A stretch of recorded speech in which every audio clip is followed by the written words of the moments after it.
Is it a cold, allergies, or could it be a sinus issue? Aspire Allergy and Sinus can help you find out. A recent study has shown that 45% of patients who suffer from allergies also suffer from chronic sinus issues that are often left untreated. So ditch those nasal sprays and over-the-counter meds for good and find a solution that actually works at Aspire Allergy and Sinus. Go to aspireallergy.com to schedule your appointment. That's aspireallergy.com. Worried about market losses? If headlines are keeping you up at night, it's time to take control. Hi, I'm Jeff Jr. with Trajan Wealth, and I know you've worked hard to save. But in times like these, what if can turn into what now? If you're planning to retire or are in retirement, you need a strategy that helps protect your future. At Trajan Wealth, you can capture market gains, protect your account losses, and guarantee income for life. Right now, you could receive a bonus of up to 30% or annual growth of up to 10% for retirement income. You heard me right. An upfront bonus of up to 30% or annual growth of up to 10%, all guaranteed to boost your lifetime income in retirement. Don't leave your future to chance. Plan with confidence. Call Trajan Wealth today at 407-213-0000. 407-213-0000. Annuity guarantees are based on the claims paying ability of the issuing insurance company, DBA, in most states as Trajan Wealth Insurance Solutions. Chelsea here. If you've been thinking about upgrading your windows or patio doors, now's the perfect time with Renewal by Andersen. Right now, during our big BOGO event, buy one replacement window and patio door, get the second 40% off. Plus, enjoy zero money down, zero payments, and 0% interest for 18 months. At Renewal by Andersen, our Acclaim Impact replacement windows are built for Florida homes and designed for energy efficiency by maintaining indoor temperatures year-round and reducing heating and cooling costs. And with our smart sunglass option, you'll minimize heat loss and maximize energy savings. Renewal by Andersen's windows are beautiful, durable, and energy efficient. What more could you ask for? Offer expires September 30th. Restrictions apply. Visit bestwindowsflorida.com to schedule your free in-home design consultation. License number CGC 1527613. Renewal by Andersen, where comfort meets savings. A golf instructor who knows technique can improve an aspiring pro's swing. But one who really cares can help transform a career. There he is, your new champion. When you team up with someone who knows a lot and cares even more, you're unstoppable. At Truist, we believe the same is true for banking. Truist, leaders in banking, unwavering in care. Truist Bank, member FDIC, leading based on top 10 U.S. commercial bank. Overheard at the Hard Rock Bet Party. How'd you get your money so quick? Hard Rock Bet's got lightning fast withdrawals. Almost as fast as Dale Jr. valeting cars at this party. Man, he's fast. Hard Rock Bet's fast withdrawals have given me new motivation. Tips are appreciated. Hard Rock Bet Sportsbook. Roll with us. New players bet $5, get $150 in bonus bets if you win. Payable in bonus bets, not a cash offer. Offered by the Seminole Tribe of Florida. Must be 21 and up and physically present in Florida to wager. Terms and conditions apply. Concerned about gambling? Please call 1-888-ADMIT-IT. Calling all true crime junkies. This October, the hosts of Stuff They Don't Want You to Know, Buried Bones, and Betrayal are hitting the high seas on the first ever true crime voyage from award-winning, kid-free Virgin Voyages. Book now at virginvoyages.com/truecrime. Oh no, stomach issues again? Stomach issues? Who are you? Your pancreas. I could be the real reason for your diarrhea, gas, bloating, stomach pain, or loose oily stools. I thought it was my stomach. People often do, but any of these symptoms could mean having a condition called exocrine pancreatic insufficiency, or EPI. With EPI, the pancreas doesn't release enough enzymes to break down food, but EPI is manageable. Use the symptom checker on identifyepi.com and speak with your doctor. That's identifyepi.com. Sponsored by AbbVie. Morgan & Morgan, dial pound 529 on your cell phone. Pound law, that's all.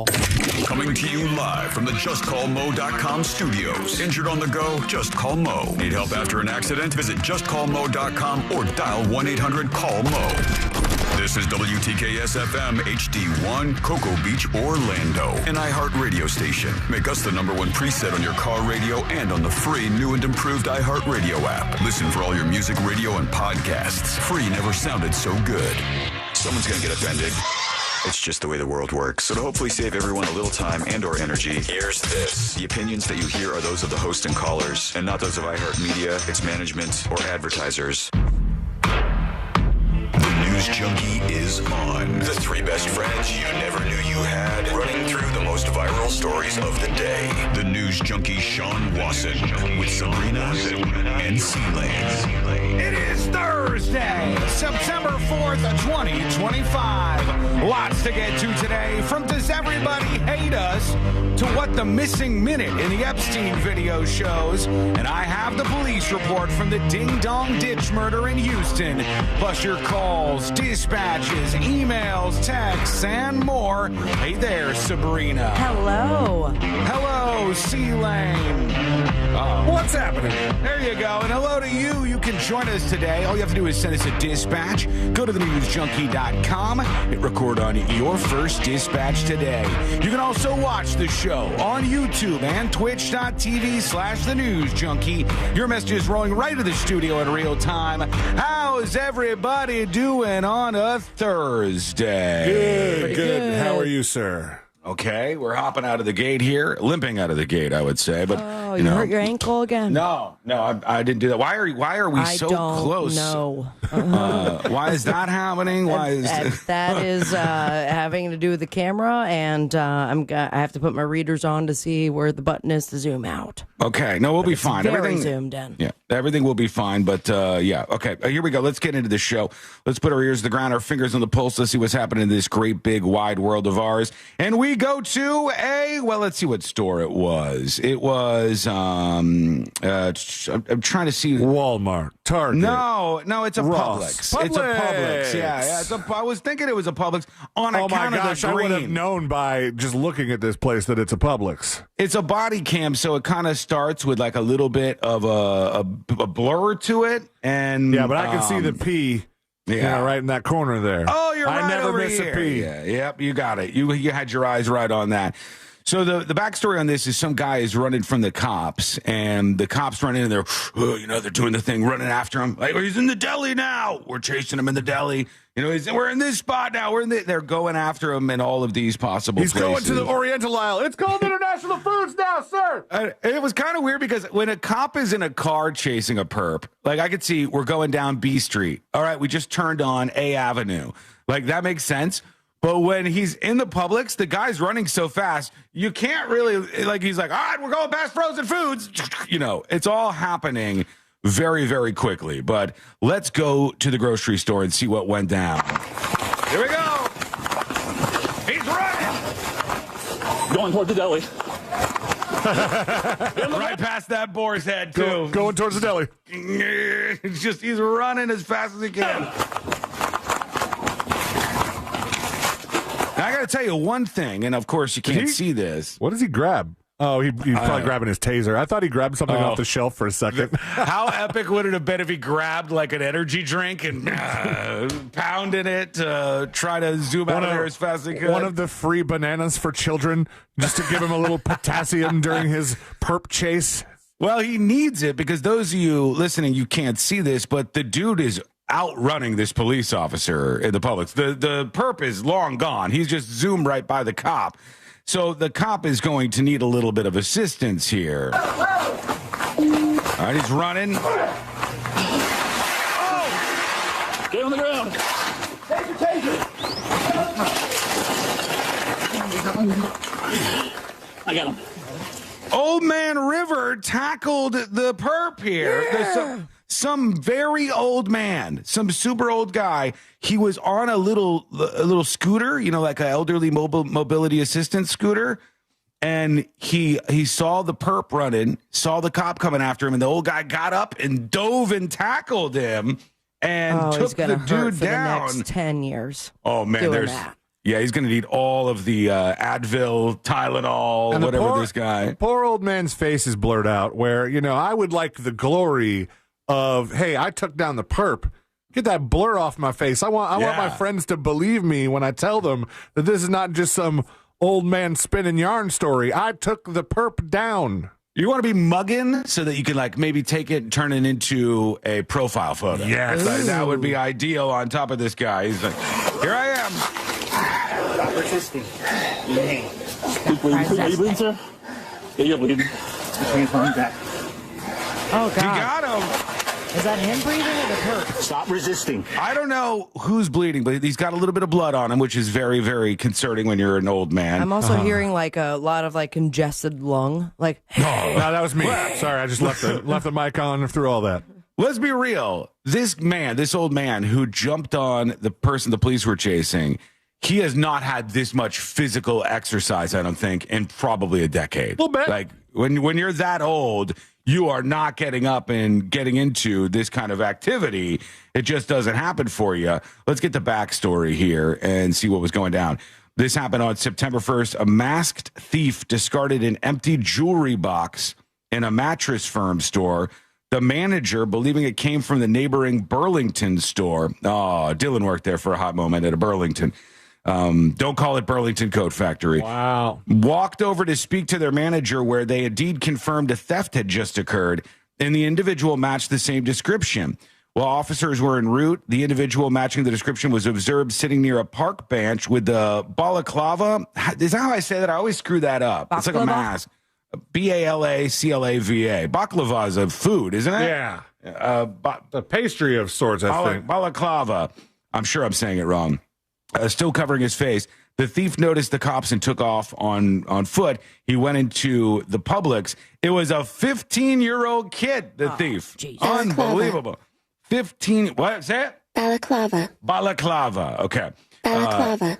The 15-year-old attempted to run out the front door where officers were waiting, and that's when the footage starts. The teen runs back toward the inside of the store. A 76-year-old citizen, kids these days, sprang into action in Port St. Lucie, Florida, and they said they were grateful for the Good Samaritan's heroic act, but they want to remind people of the risks when assisting law enforcement. Does that mean they've got some hospital bills they have to pay on his behalf? Yeah. They're like, oh, buddy, we would have got him eventually when he rounded over to the cereal aisle. We would have caught up and just plowed into this guy. Huh? It would have been a lot easier on the old man if he took down the perp in like the paper goods section, like a nice amount of padding from the Charmin Ultra Soft, a 3-ply, no problem. as opposed to taking this guy down next to all the batteries or something. Yeah. That's where they were too. Yeah. They were. It was near the battery I know aisle. my Publix. I recognize it from a mile away. All right, I didn't see it as much. I go to Publix all the time. I just didn't pick up on it. Shopping is a pleasure for everyone else, but for C-Lane, it's life. If you were 76 years old, you see a crime in the middle of happening. Are you jumping in to tackle the perp? Are you? I feel like that's a moment that I am not thinking before I act. Mm-hmm. Like I might find myself in the middle of it by accident. I'm 38 and I'm still not sure if I'm jumping in. I was going to say, I don't know what the guy did. I don't know. I hate to say this, but in a way, it's like innocent until proven guilty, even if they're chasing after you, right? Very I true. Don't know. I am not a police officer. And this might be a weird take for some of you guys, but it's not my job to catch the perps. That's not my gig. You catch the bad guys, and then the justice system takes over, and hopefully the person gets a fair go at it. I've never found it to be my job. I think my job when there's a police chase going on is watching. That is my job, and I'll watch them. I'll watch them scramble around. I'll watch the shucking and jiving through the aisles and all of that. But I don't think I would get involved. I don't think that I would tackle the person.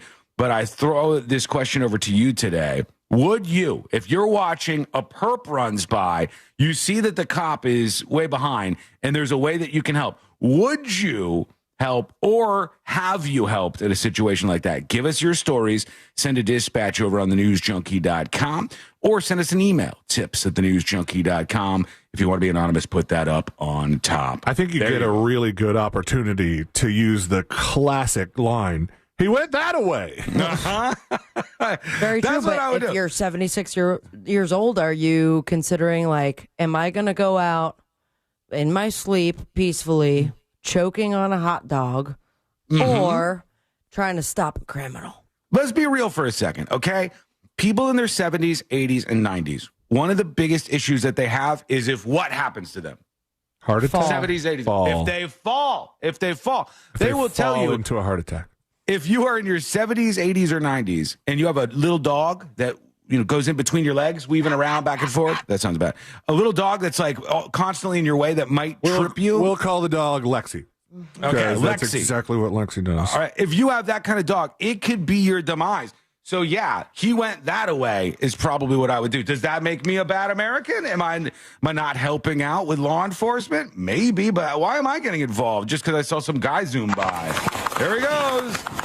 He's running fast. I'm not going after him. Going toward the deli. Going toward the deli. Get on the ground. For example. Listen to the old guy collide with him too. Ready? Whoa. Ready? Get on the ground. Got him. Oh, man. I got him. The display went over on the side and everything. Like, if you're 76, you're busting a knee. That is his last adrenaline rush of his lifetime, is it not? If you go out, though, you're like, yeah. Took that guy down, honey. Got him. I got him. Can you send me a CD of that body cam footage? If you're the 76-year-old man and you find out later that the reason that the cops were chasing this guy was for a much lesser crime, you're just like, you think you're stopping somebody who murdered or attacked children or women, and you're like, no, he was jaywalking. And then he ran away from a traffic stop. You're like, oh, I busted my lip for this. Yeah, this that's is what I'm saying. Out of control. The cop might be well served to call out the accused crimes during the run instead of saying that he's in the deli. The cop might be like, we want him for thievery. Give me an idea. He's a rapist. He's got a gun, a knife, and a bomb. Okay, like if I'm in the Publix and I'm sitting there, cop is running by and the perp is in front of him. And the cop's like, helplessly behind the perp, and the cop's like, he stole some bread. I'm not helping.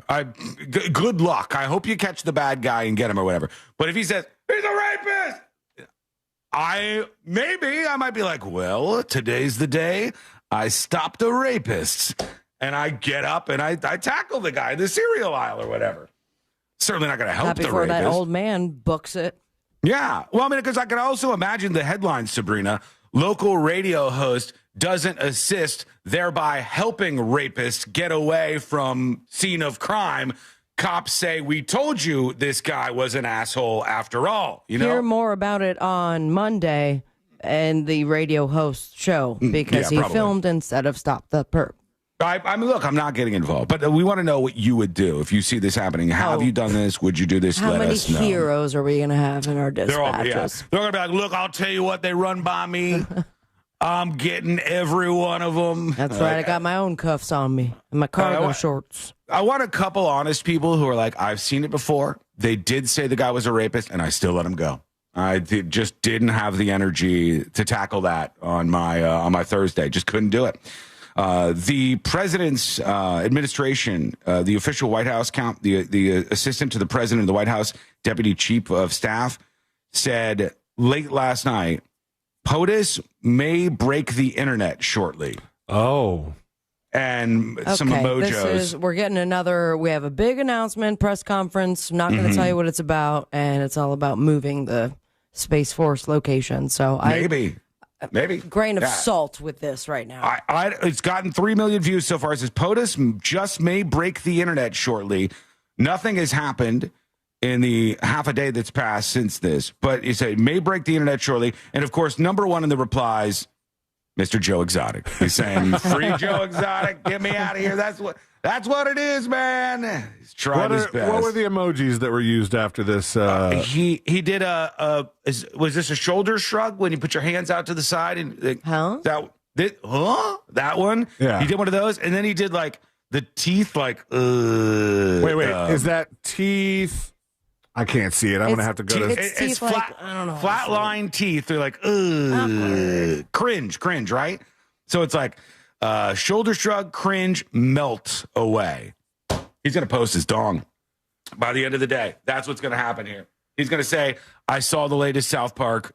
Enough about the penis jokes." Could you imagine if he exposed himself to all of the United States and the world? It's not fully out of the question. I don't think it's fully out of the question. All right. I think potentially anything could happen these days. So that's why you follow along with the show.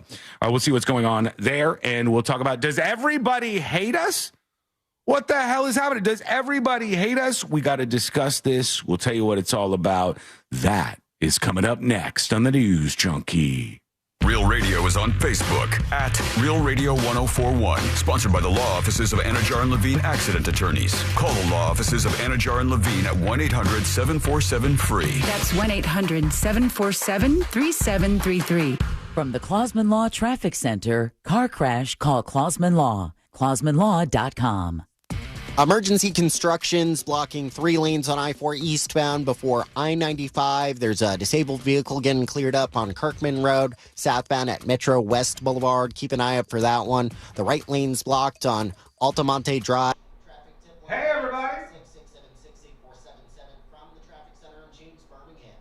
This report is sponsored by Lowe's. Lowe's knows that free makes everything better. That's why rewards members get free standard shipping. Starting at Hold tight. Gold Pro status. Not available in Alaska and Hawaii. Exclusions and more terms apply. Loyalty program subject to terms and conditions. Details at lowes.com/shipping terms subject to change. Are we taking a look at that power bill lately and see the price going up and up and up, especially during the summer when it's a lot hotter out? Your AC is working harder. It just seems like you're just paying more and more money to the power company. Imagine Hello? instead of giving them all your money, you take Altamonte. I know, they screw it up all the time. I sent you a news story if you want to use it. You sent me a news story? Yeah. Well, can you deliver it to me right here? What's the news story? I sent you the link. Well, just tell me what it is. Oh, shoot. Hang on. Hold the line. Where'd you send it to me? Text. You texted it to me? It better not be dumb. I saw this. I didn't know exactly what it was. There was like a spot on the sheet and the doctors were making fun of it or something. Yeah, I guess they were calling them like gifts from the patient. It was like goo that they left behind. I'll consider it, but probably not. Okay, fine. Where are you going? To scratch? To what? Scratch. Oh, I think you said to scratch. You got a whole plan for that? All right. See you later. Sweet Sting shirt, Sean? Thank you, but it's not Sting. It's not Sting. This is the guy from Blue's Clues. I watched the new South Park this morning, Poor Butters. Kevin, I downloaded it. I had it ready to go. I usually watch it in the shower, but I did not have a chance this morning because I was running a little bit behind. So I'm going to have to catch up today. 3 minutes and we're coming back live. How is everybody doing on a Thursday? Are we good? Let's see here. Are we going to have a good show today? Let's ask Mr. Predicto. Let's see what Predicto thinks. We stumbled out of the gate. C-Lane's mic wasn't on because he was interacting with the monsters beforehand. And Sabrina's camera was all weirded out and not full screen and then zoomed in and had problems with that. But those are minor problems that 99.99% of the audience doesn't notice because they're not watching. But will we have a good show today, Predicto? Everything points to yes. Good. Good. I need it. I need a winner today. I need a 10 out of 10.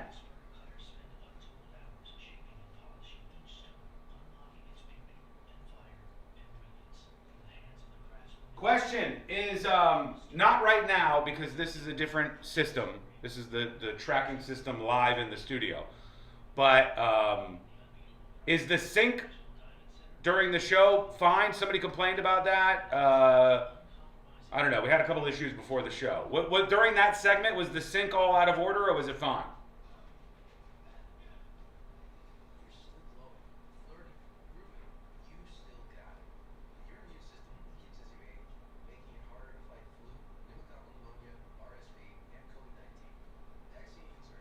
Is that phone super big or are Wasson's hands just tiny?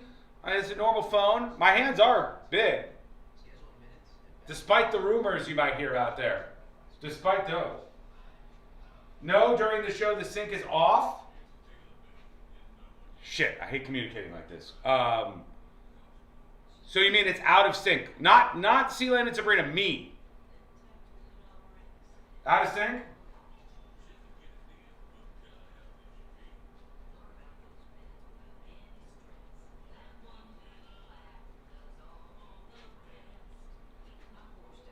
All right, hang on.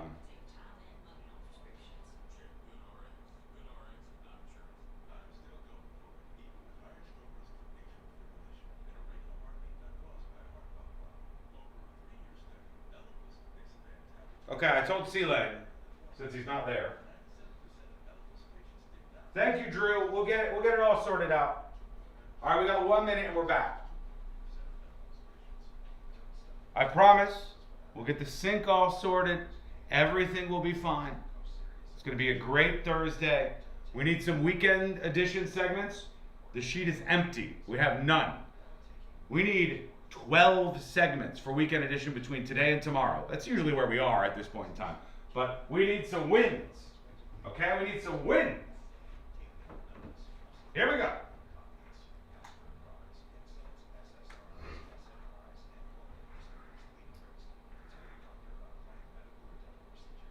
Coming back in 30 seconds.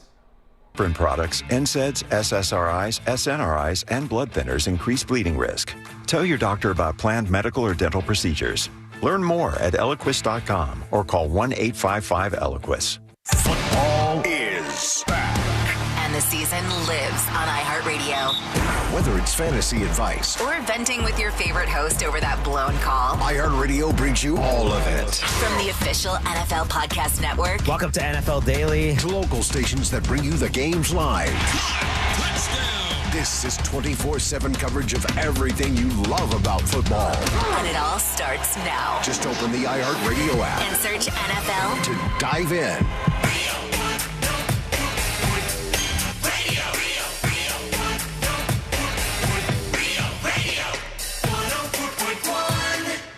Send him your tips and your deepest, darkest secrets. Email tips at the new.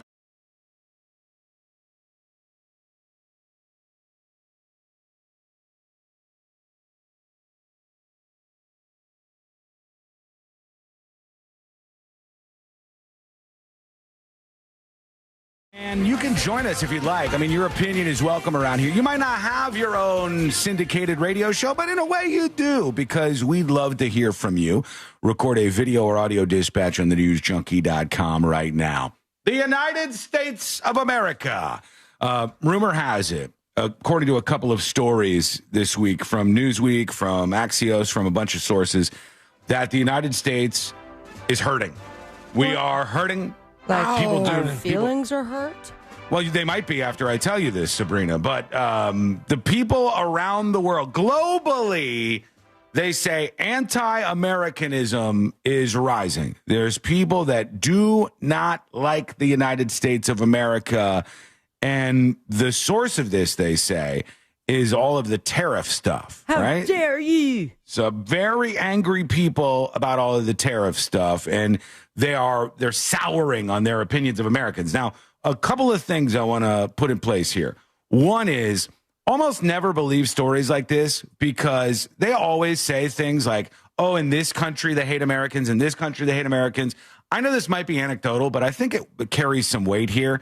Almost every time somebody has said that and then I've gone to the country in question, there was like no hate. No hate. Yeah, like going to France, nobody in France was like, oh, stupid Americans. Like, nobody Okay, but have cared. you asked? Yeah. Like, directly ask the person who is from that foreign country. Yeah. Do you hate us? Yeah, in the case of France, I did. We asked some people. Yeah, and one of the things was like, hey, I thought, French people maybe didn't have a great opinion of Americans. And they were like, well, sometimes French people don't like American politics because of what we see through our media here. But they said more so the thing that French people don't tend to like is if you move here and you're an American and then you expect everybody to speak your language and you don't make an attempt at learning French because this is like a big deal for us. It's a big part of our culture is the French language and learning French customs. And so from visitors, much like somebody like, you know, if you have a house and you have a visitor and they stay there for 3 days, you have different expectations of them. But if of course. Unless they stay like a week or 2 weeks, or now if they stay there permanently, now you have very different expectations. So that's what I heard. I never heard a single French person that was like, no, I actually do hate Americans. And I just didn't encounter that. And I think that the hype about people hating Americans is generally overrated because I believe, and I think most Americans agree with me, we don't look at it like this, and most people don't look at it like this. I don't personally see like a Russian family coming to the United States of America, and I'm like, Russian. Turn back around. I don't care if you're just a Russian family. I might not like your leadership. Right. I might not like the politics of your country or something, but most normal people, I think, separate that. There's probably a reason they're moving to America. You know, outside of maybe business opportunities or something like that, they might be like, hey, I don't like our leadership either. Yeah. But I mean on vacation. Like if you just saw them like traveling or something, I don't think you would do that, C-Lane. I don't think you'd be like, oh, these are Russians. They saw them around town. They're at the Denny's hanging out. Nobody cares. Normal people don't care about that. But these stories say this, all right? Brand USA is hurting overseas. Oh. And they're saying that various brands are complaining about this, including Levi Strauss. They have warned that growing international backlash against President Trump could negatively affect the sales and those of other U.S. companies. Rising anti-Americanism as a consequence of the Trump tariffs and governmental policies, they said, are going to be an issue for these American companies. They have 3,000 stores, Levi's does, worldwide, and an annual revenue exceeding $6 billion. They're one of the largest American brands to warn of the indirect effect on all of the trade policies and the tariffs and stuff. Now, I think there might be some spot issues with this, but generally speaking, I don't think people around the world are at a spot where they're like, Donald Trump, Levi's jeans, I ain't buying them. I'm not doing it. I think we might have bigger problems with countries like India, where Indian citizens are seeing that we're in a big trade war with them. India is kind of leaning more toward China right now. Then the Indian public just got all revved up about the illegal immigrant Indian semi-truck driver on the turnpike in Florida and that crash. And they were like rallying behind that guy because their media coverage said, they're not giving this guy a shot. They're sending him to jail for the rest of his life. And he just made a mistake. It wasn't on purpose. So those kind of things, I think, can freak people out. But I ask you two questions. One, today, if you are from another country listening to the show right now, I want to know your vibe on what people in your country think about Americans. All right? Like your vibe, like say I'm from Canada. Here's how people are feeling about Americans right now. I'm from this place. I'm from this place. Wherever you're from and how people there are feeling about Americans right now. And then the second question I have for you when it comes to this is, do you care at all? Do you care? Like if it turns out that our tariffs and other policies and Trump or whatever are making people angry about the United States, do you actually care, or should we not let that affect anything that we're doing? Those are the two questions I have for you. Send in your dispatch response over on thenewsjunkie.com or send an email, tips, TIPS, at thenewsjunkie.com. Amy on YouTube says, so then has tourism halted? If everybody hates us, they're not coming for vacations or sneaking in anymore, are they? Well, they're not coming over the border nearly as much, illegally for sure. And in terms of people coming from countries, Canada has been traveling less. Canadians have been traveling less to the United States, and I think vice versa. But largely, I don't think tourism has been super affected by this. I think people still want to do all the same things that they always have wanted to do. And I don't even think people think about those policies that much. Like, for instance, I don't like the government of Cuba. I don't like communism. I don't like how the Cuban people are forced to live under a dictatorship that stretches through multiple generations of a family.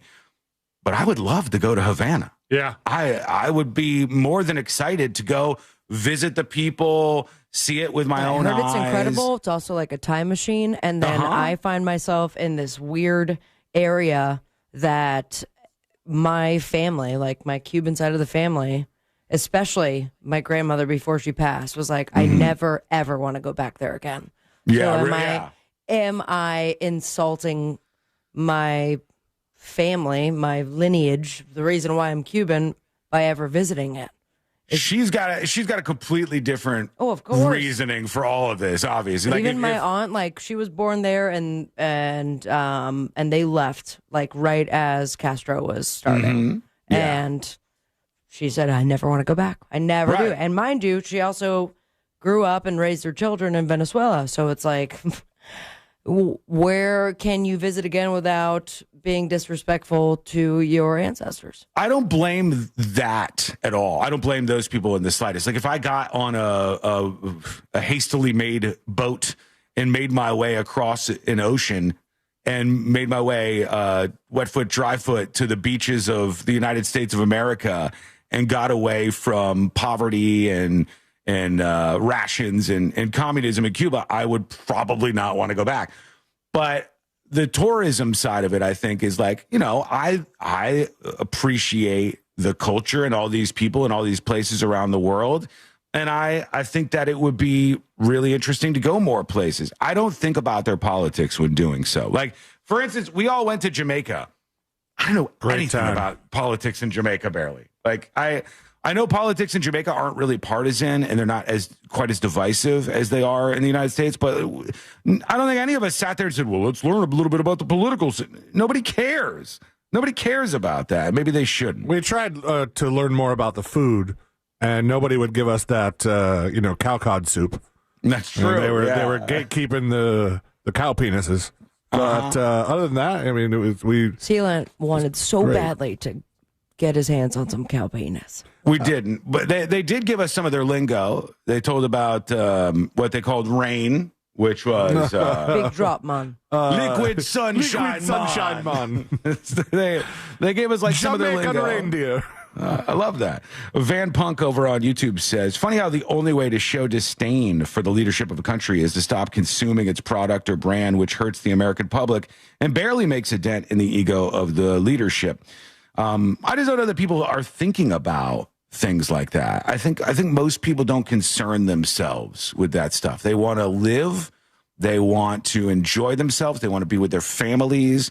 And they don't concern themselves with these matters. I personally don't give a damn if a bunch of other countries dislike us. I care about our situation here in America, and are we doing things that are the best for Americans? But do you care? That's one thing I want to hear from you during the show today. So let us know. Yeah, another story from Axios saying brand USA is losing its luster. There's less appetite around the world to buy American as the United States reputation plunges.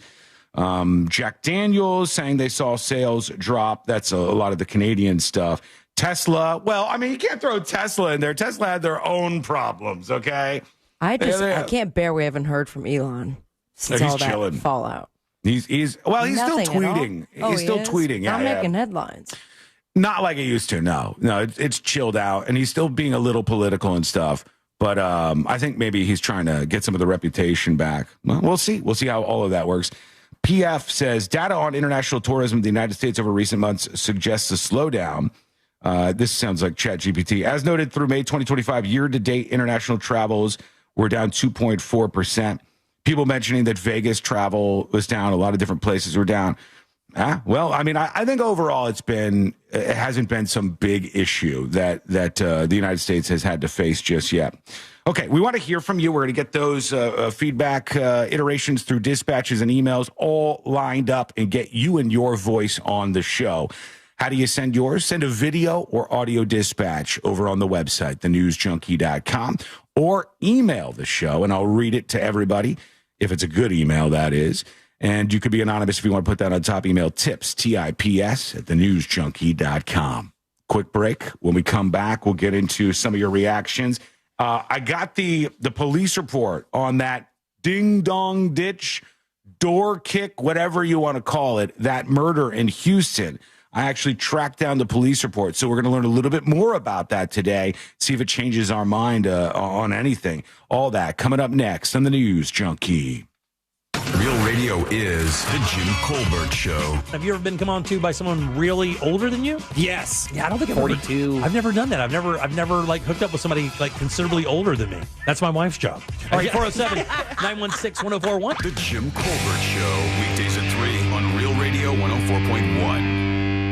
From the Odoo.com Weather Center. Odoo.com, the only business software you will need. Hey there, I'm Fox 35 Storm Team meteorologist Brooks Garner with a look at your forecast for Central Florida. And today's going to be a pretty typical early September setup with a chance for some afternoon thunderstorms. No surprise there. Today it's a 50% chance for rain in Orlando, and we'll top out close to 90 degrees. Now, looking ahead to the rest of this week into the weekend, our rain chances go up to 60%, so we'll have to watch out during the afternoons for some soaking storms with a couple of inches of rain possible through Sunday. I'm Fox 35 Storm Team. Hello. Welcome to Skull Mike, everybody. You are now behind the scenes live on the show, pre-delay. But C-Lane has confirmed to me that the audio-video sync has been remedied. That the audio-video sync is now where it should be. Give me the thumbs up, or give me a good now, something like that to confirm.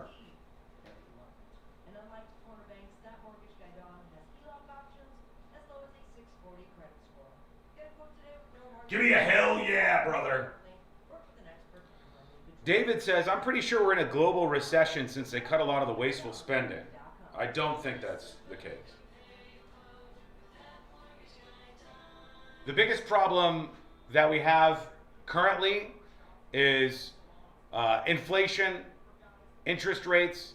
Those things are like slowly coming down, but at this pace, it could take like 3 years to get things really revved up again. I think that's a bigger pressing issue.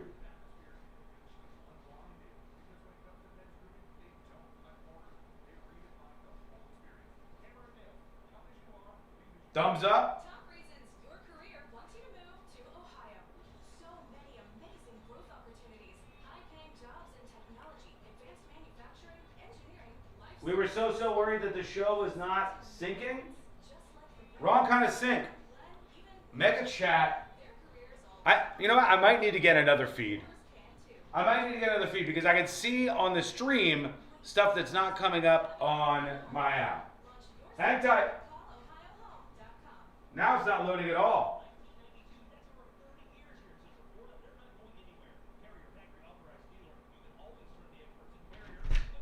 Hello? Hey. What can I do for you? Nothing? Well, and not important enough to you? It's really important to me. Why? Why? Yeah. Why today? You want me to start listing the reasons? Tell me what you like about me. Okay, be safe. All right, thank you. Don't get the adult now. No one wants me. Yeah, I think people. I do. See you later. Okay, I think we got problem solved. All right, we got about 4 minutes, and we're back live on the show. Oh, I gotta drop some weight. I was down a couple this morning. Things had just skyrocketed, skywalled, out of control. I was at 212, now down to 209. Gotta get that way down. Gotta get to about 185. Rest in peace, Brian Wilson. Rip. Cut soda, cut alcohol, you'll drop 15 easily. My guy, I was drinking a half a bottle of whiskey a day. I now have, on a lot of nights, depends on what night it is, on some nights I might just have like one seltzer and like a couple of shots or something. It's way down. I've probably cut my drinking to a fifth of what it was. At least a quarter. 2 minutes. All right, we learned yesterday during the show, and I got a little bit more on this, that the state of Florida, in particular, is now getting rid of all vaccine mandates. Anybody brave enough in chat to say they actually like that? Yes? Yes, if you support that, what the state of Florida is doing, to be the only state that is going to abolish vaccine mandates, just get rid of them entirely. The state of Florida. Yes, if you support that. No, if you do not. Yes, if you support that. No, if you do not. Good for you, Alan. Yes, I hope they bring it up here. No vaccines is moronic. That seems like a bad idea. I'm making sure my kid is vaccinated. Now, here's the thing. You can still make sure your kid is vaccinated. But, I mean, the problem sort of lies in the idea that the best thing is if all the kids at the schools are all vaccinated. That has been the major success that has lowered all the rates of various diseases that ravaged our country for a very long time. What happened to the other kid that's not vaccinated? Yeah. You guys have to get rid of your leadership. They're making you look like a laughingstock. Where are you from, James? Quickly, James, where are you from? James, where are you from? We only have a minute, James. James is from a blue state? No, he was acting like he's from another country. He's saying you got to get rid of your leadership, unless he's saying the leadership in Florida. He must mean the leadership in Florida. We're going to get into this and what's happening and how people feel about it in just a moment. 7 out of 10 preachers recommend marijuana? Are you spam, Mr. YouTube commenter guy?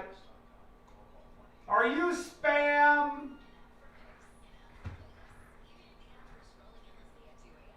All right, come back. We'll get back into this in a moment. 1-855-ELOQUIS. An app for pics, an app for playlists, even the app for scrolling endlessly at 2 a.m. But only one app puts the live radio dial in your pocket. The free iHeartRadio app. Get what millions already have. iHeartRadio! The #1 app for radio. Power outage? You're still rolling with Everdoor. Get $75 off a battery backup opener today. Don't let the dark shut you out. Everdoor keeps you moving. Visit everdoor.com. The garage door that lasts evermore. If you want to buy or sell your home quickly, call Nick Lee. Download a free home buyer's guide at thenicklygroup.com.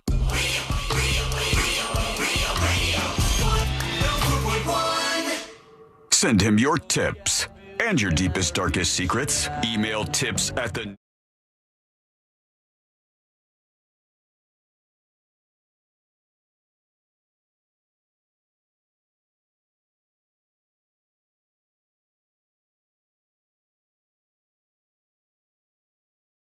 If you're new around here, just hearing the show, maybe even for the first time, welcome into the most viral newsroom on planet Earth. And you can learn more about the show over on the website at thenewsjunkie.com.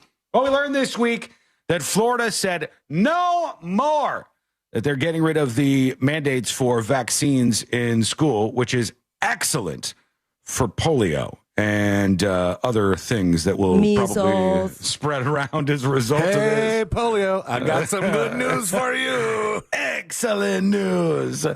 In my estimation, when I look at this back and forth, and I take shots from all sides on this show, I loudly and proudly tell you what I think is the truth every single day. I think we have a portion of our electorate in the United States that is just so Trump obsessed. Everything just makes their blood boil. They're absolutely crazy. I go after those people all the time. The people who just hate Trump with a passion are a little nuts themselves. I go after the left. I go after the right. I take all of the lumps when I need to.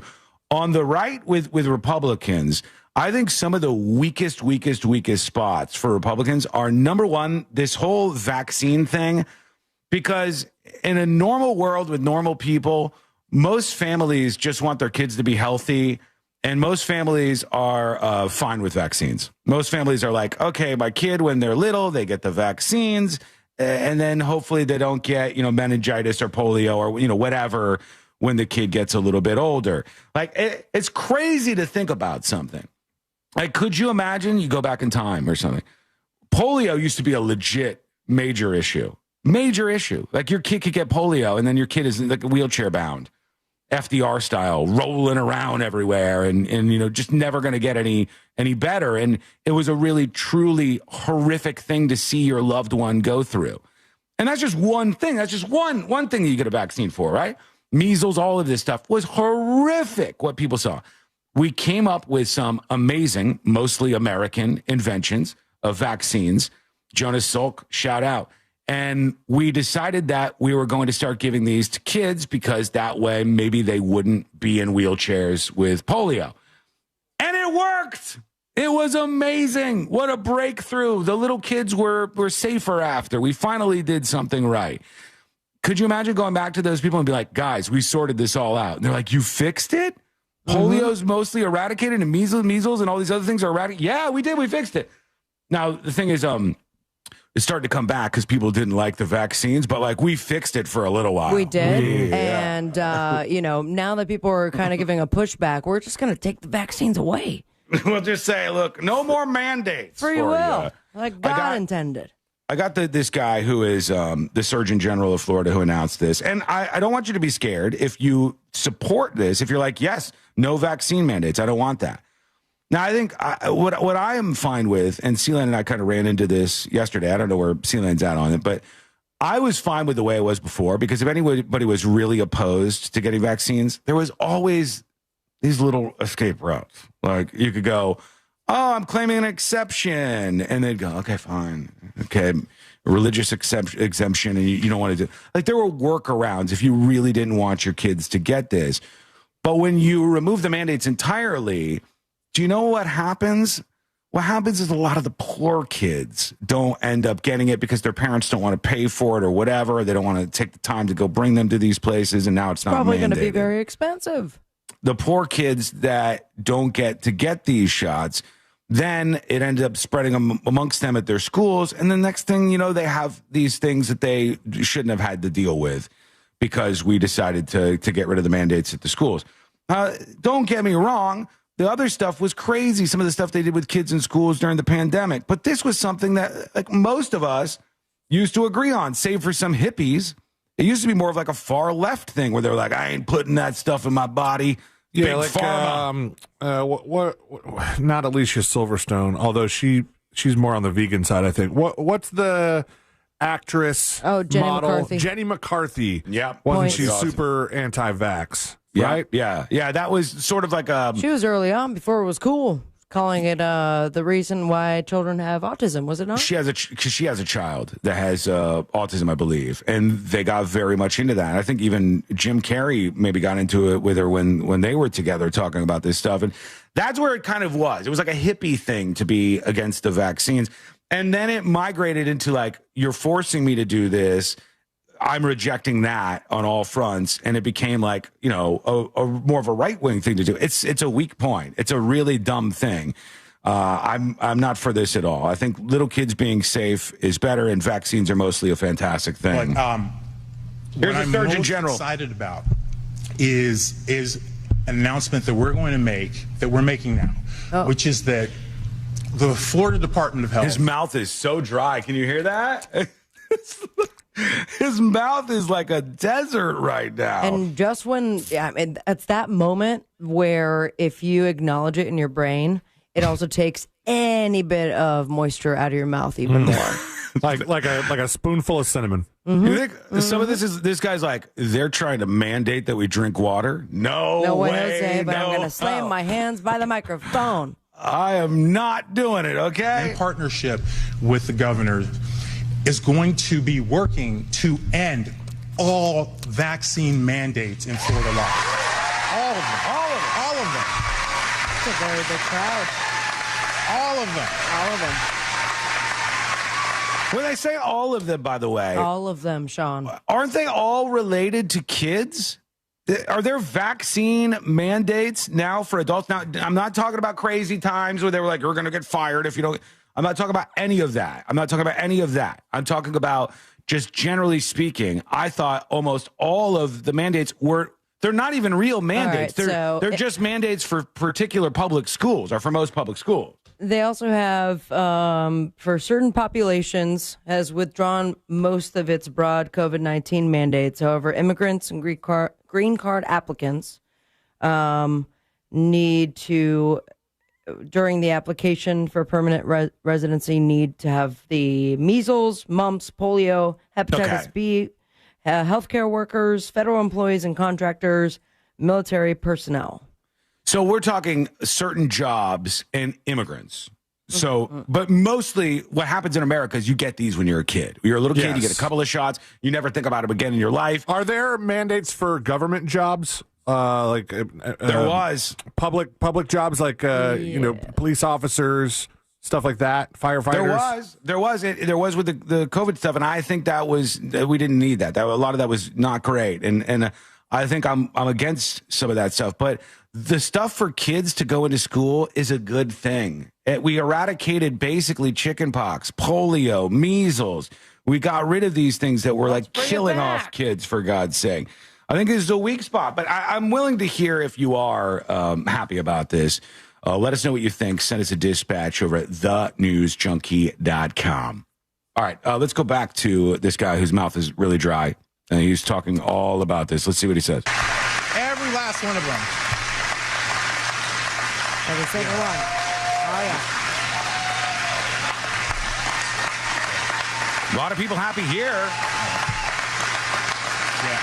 Oh, what is this? Is this The Rock's new movie? Yeah. I think this would be a good time for a wide shot.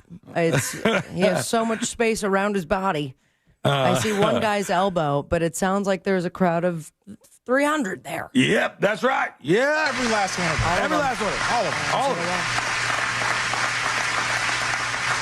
Say it again. He feels like the president right now. That's right. Mm-hmm. Every last one of them. All right, I get the point. All of them, every last one of them. I get it. I get it. I think the slavery thing was a reach, though. Come on, man. Yeah. I think that this kind of stuff is not helpful, not good policy overall with normies and stuff, and independents probably not very popular. I think Republicans are way off on this front.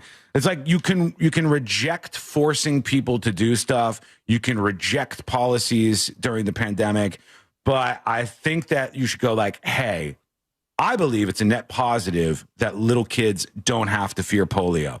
I believe it's a net positive that little kids don't have to fear measles or chickenpox or whatever those issues it could have been that they were facing. I know the issue gets a little more complicated than that, but this isn't a complicated look at it. This is just like, we're getting rid of all of these. Every state has them. It's wrong. Somebody on the texting service is not quite getting the message.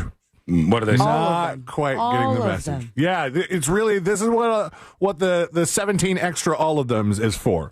Mm-hmm. It says, so are these kids that don't get vaccinated going to be able to go to public schools that require vaccines? I would certainly hope not. Okay, they're getting rid That's what the mandate is. The thing that's going away. Good God, man. In his defense, he said it a lot. He really drove the point home. Just the texting service is a little bit slower on it, I guess. So if you got a point against that, come on. Let's go. Tell me what you got. Tell me why this is actually a great idea. I'm all ears. Real quick, a couple emails. tipstothenewsjunkie.com. Brenda emails the show. Hi, Sean. Brenda, the mail lady here. If you haven't yet, you need to watch Hey Beautiful on Hulu. I have not even heard about this. No. It was fascinating. It was very true and relatable. And I got into one of these kind of deals myself, but I was smart enough to say the minute they asked for 1 penny, I'm out of here. Oh, it must be like a romance scam thing. This is so common. It's scary. Have a great day. Love you, Brenda, the mail lady. Yeah, I hadn't heard of that. Charles emails the show. Chuck says the tips at thenewsjunkie.com. When you told the story of the Chick-fil-A kid, this is this little kid who escaped his family home and made his way over to Chick-fil-A and got rewarded with free food and merch from Chick-fil-A, and the cops made like a reality show out of it, and the parents were like, wow, that's a wild thing. And it was just kind of strange. It says, it brought back an old childhood memory. When I was 5 on Halloween, my mom worked during the day and didn't get home until 7 or 8 at night. I was at home with my stepdad, and I was supposed to be a cowboy for Halloween. Well, apparently I couldn't wait, so I drew a map of my neighborhood. Since I only had the cowboy hat and the gun belt for my costume, the rest of it was put up. I put on a pair of Miami Dolphins sweatpants and sweatshirt, strapped my gun belt on, and put my cowboy hat on. Then I went around my neighborhood all by myself, telling my neighbors that I was a Miami Dolphin cowboy. It was only about 4:30 in the afternoon. That's so cute. Everybody thought it was adorable. One of the neighbors called my stepdad to ask if he knew what I was doing. He came and picked me up and was mad, but everybody thought it was so adorable that my mom ended up taking me out trick-or-treating again when she got home. No punishment, just more candy. But the dad beat the crap out of him. If you're a little kid, you could do crazy things that adults can never do, and you get rewarded. You could just dial 911 and go, me want a cheeseburger. And then they bring you a cheeseburger. Just like that. Jar Jar Binks, is that you? Some of you are 13 or 14, 15 years old, and you're like, me want to have sex with a woman. And you're not going to get that via 911. But no, you go get to the other teachers things. for that. You do. It turns out you could get it. You could get it, and you don't have to have any shots. But you do need to approach the school. So do what you can out there. Good luck to everybody. Thank you for those emails. Keep them coming in. Tips, TIPS, at thenewsjunkie.com. All right, we got the police report in this door-kicking prank gone wrong where the kid was shot. We got that. We'll look at that in a moment. We also have a storm update for you. What's happening? Yeah. Is it going to affect us? We shall see. That's coming up next on the News Junkie. The NFL season kicks off for the Tampa Bay Bucks when they go to Atlanta to face the Falcons this Sunday. Coverage starts at 12 noon on Real Radio 104.1 and the free iHeartRadio app. Presented by First Horizon Bank and Renewal by Anderson, official partner of the Tampa Bay Buccaneers. The off-ramp's partially blocked due to an accident from the Greenway southbound at Lake Nona Boulevard. On Altamonte Drive southbound at Lake Howell Road, there's a crash getting cleared up there. Keep Altamonte!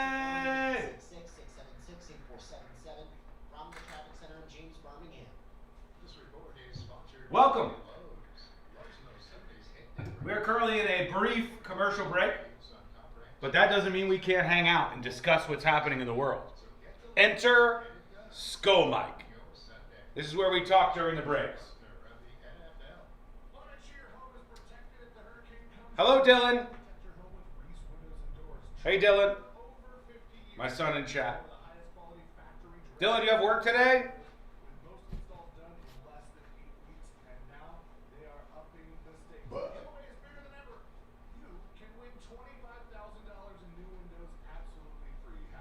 You know, we've got our own troubles out here in the Atlantic Ocean with this storm that could be slowly but surely on the way. But what a lot of people are talking about is Hawaii is currently facing down, I think, a Category 4 storm way out there in the Pacific. So they might see something from that this week.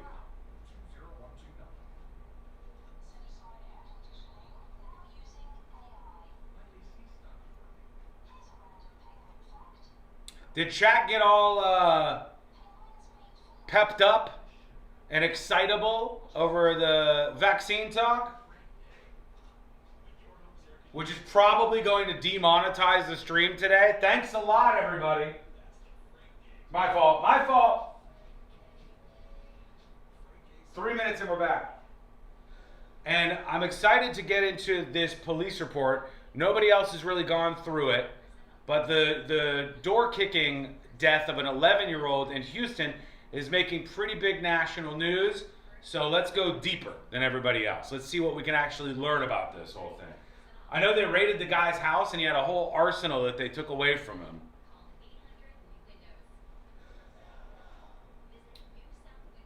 Sean, it's going to weaken to a tropical storm by the time it makes it. Are you talking about the Hawaii storm? Maybe we can get back on track and talk about pit bulls next segment. I have a story coming up about, it's wild. There is a marijuana smoking pit bull that refuses to get vaccines and has been routinely going to work in blackface as an ICE agent. the repercussions from this are very widespread, as you can imagine. And I don't know if it's true or not, but the rumors that are starting to percolate out there are that this pit bull also has a CDL. Even though the dog cannot drive, the dog does not understand English or the road signs. I don't know. It's all very concerning to me. 1 minute. We're coming back. All right, here we go. Stay with us, folks. Yeah, Kiko, the Hawaii storm. Well, good. I hope it does lessen in power before it lands in Hawaii. That would be bad as a serious storm, obviously. Here we go. Deport the pit bulls. True. Dental procedures. Learn more at Eloquist.com or call 1-855-ELOQUIS. Are you shopping for hurricane impact windows? Get your free quote now, ReeseWindows.com. Portions of the following program were pre-recorded. Live from the JustCallMo.com studios. Got questions after an accident? Just call Mo. Visit JustCallMo.com or dial 1-800-CALL-MO. This is WTKS-FM HD1 Cocoa Beach, Orlando. An iHeart radio station. Make us the #1 preset on your car radio and on the free new and improved iHeart Radio app. Listen for all your music, radio, and podcasts. Free never sounded so good.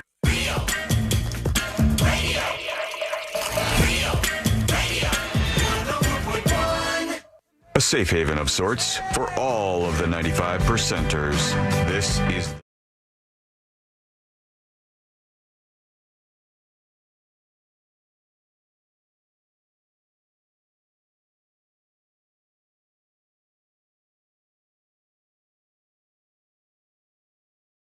I hope so. The three best friends you never knew you had, going through the most viral stories of the day. This here is a radio show, a live stream, a podcast called The News Junkie, and you can join us by going to the website, thenewsjunkie.com. Got a big storm out there. Oh, boy. People are panicking. They're freaking out. They don't know what to do. Is there going to be a hurricane this week? It's so far away. It's one of the new frustrations I have. It's like a weird frustration is now we learn about hurricanes too far in advance, and you get like little bits of stress, even though you probably didn't even need them. So but then our you newfangled tech is like making us more stressed out. They're like a week ahead, maybe even 2 weeks, dare they say, and we have the panic, and then you forget about it. You get distracted. It's like they forget that ADD exists amongst all of society these days. Just like give it the Instagram or TikTok scroll version of how close we are to our doom. Like, just make it quick. Like, hey, we're going to come back here in 2 weeks to remind you. 2 weeks. You need to get toilet paper. Yeah, that's too long. It's better when there's like 6 days, and then you go, okay, now I know what's going to happen. I know how it's going to affect my schedule.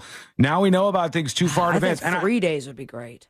I know this is a dumb problem. It's not a real problem. I'm just being silly in a way. But the National Hurricane Center is continuing to monitor a tropical disturbance that emerged off the coast of Africa. Thanks a lot, Africa. That's where they all come from, right off the coast of Africa, whoosh, pushed over to the East Coast. And it's going to be a while, but there's a 50% of development in the next 48 hours and 80% over the next 7 days.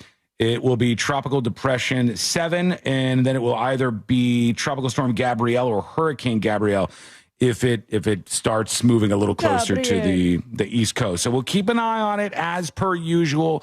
We'll see what's happening out there with this storm. It's going to be one to watch. I did notice, and I think this is the future. I really do. I think we talked about this before, but police chases are everywhere on the news still. They have been for a long, long time. People steal cars or just start running from the cops. A big police chase is underway. I thought they outlawed those in a bunch of places. Some places they did. And other places they kept the chases going. California, long police chase haven over there. But the police outlets in Nevada, the police over there, have been using one of the new tools. I think we discussed this tool before. It's so awesome. It's like Batman or something. the grapple, and they used the grapple. They had a police chase going in Vegas the other day. They're cruising along. They got the police SUV. Boom! They deploy the grapple. Oh, cool. And they just pull the car right off the side of the road. I have not seen this before. No one gets hurt. Nobody is great. gets hurt. No, nothing. Fascinating. They just pull up behind the car and they go and they pop out the grapple like they're Batman. Why haven't we been using that?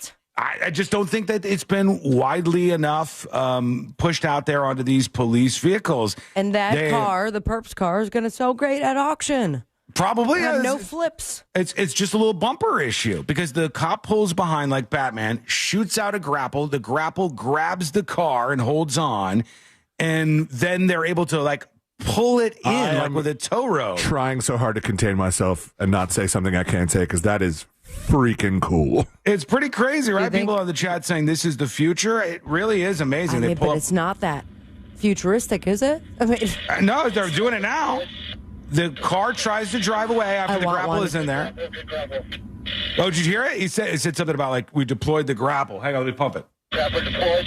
Grapple deployed. Cool. Good grapple. Grab it up. And the vehicle goes grapple, good buddy. The vehicle goes off the side of the road, and they have the away. person. But now he can't go anywhere. Yeah, I love it. You know what? You're actually right. He probably doesn't know what's going on because he can't see anything. Yeah, maybe he feels something. You could see all the dust because he's still hitting the gas trying to get into the desert, but there's no way of moving, and there was no destruction whatsoever. No, nobody got hurt, no nothing. Yeah. I'm going to put this up, by the way, because I know this is a visual for you listening. I'm going to put this up right now and see it now. Go ahead. Question, though. Like, what if, like, do they know ahead of time that their car, their vehicle that is deploying the grapple is stronger than the vehicle they're pursuing? Is it a truck? Because say the vehicle that just got grappled is stronger, and now you're just dragging the cops around. But I think where the grapple goes stops the tires, right? We need to know more. See what you could find out about the grappler. But they deployed it here in this Vegas police chase. It worked like gangbusters, and it immediately was able to pull the car safely right off the side of the road, like a big bungee cord attached to the car. The SUV follows behind it. Then they pin in. Okay. They pin in on the car. And they end up getting the person safely. She's not going anywhere. Just put pressure on her, Max. They lock the car in place and make sure it stays there. So maneuver in the vehicle, so in the driver's seat. And then that's that. You know, we've had all this old school technology like spike strips and stuff for so long. Now it's time for something new. Spike strips, you got to get ahead of the chase. You got to make sure nobody else is going to go over the spike strips. Like there's a lot of variables there. Where the grappler this thing's awesome. That is cool as hell. So the whole thing that I just deleted the text I sent to you because it was about 15 pages long by accident. Oh, okay. But it did claim that the technology of it, this nylon, goes around the axle and the wheel. So even if it was a stronger vehicle that's being grappled, I think because that back tire can't move, it makes the grappler even stronger and able to stop it. Okay, hang on. I've got the story from KSNV. Newly released aerial footage shows the Las Vegas police using the grappler tool to catch a carjacking suspect. Well, I think this would be a good thing for the budget for these police departments when you have to use these. This person, Farmer is his last name. Vincent Farmer was accused of taking his ex-girlfriend's car after pushing her out of the vehicle. Jesus. As officers responded, police say they learned he also had a warrant for attempted murder, so they started chasing after him.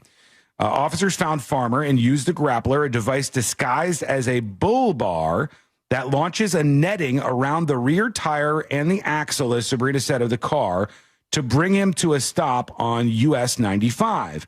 As you'll see in the vehicle, the tool allowed our officers to bring this dangerous situation to a successful and peaceful resolution. They've used the grappler before, but the device attracted new attention in recent days. after it ripped the rear axle clean off a stolen car. Damn. All right. They said Farmer is in jail right now facing charges of robbery, grand larceny of a motor vehicle, domestic battery, battery on a protected person, and drug possession on top of his warrant from Nye County. So they got this guy. And this is a really good way to end these chases if they at all can do it. And it just looks crazy cool. Yeah, here's my question. How much are they charging for a grappler? Is that the rub here where they go, each grappler is just $550,000 and we all of us only together use it once, I imagine. Yeah, because that makes sense. Like I get you'd have to like reload it and stuff. Grappler right. police bumper, which includes installation and training costs $7,000 and $8,000. Replacement nets cost around $325 to $400 each. Got to be honest. That's not bad. I didn't think it was that bad either. Yeah. Look here. This shows it being used. This is crazy. Hang on. Can I reload one? this? All right. This is different than I thought. So they show the big bumper that they put on these cars, and that's not crazy expensive for the installation of a big security bumper.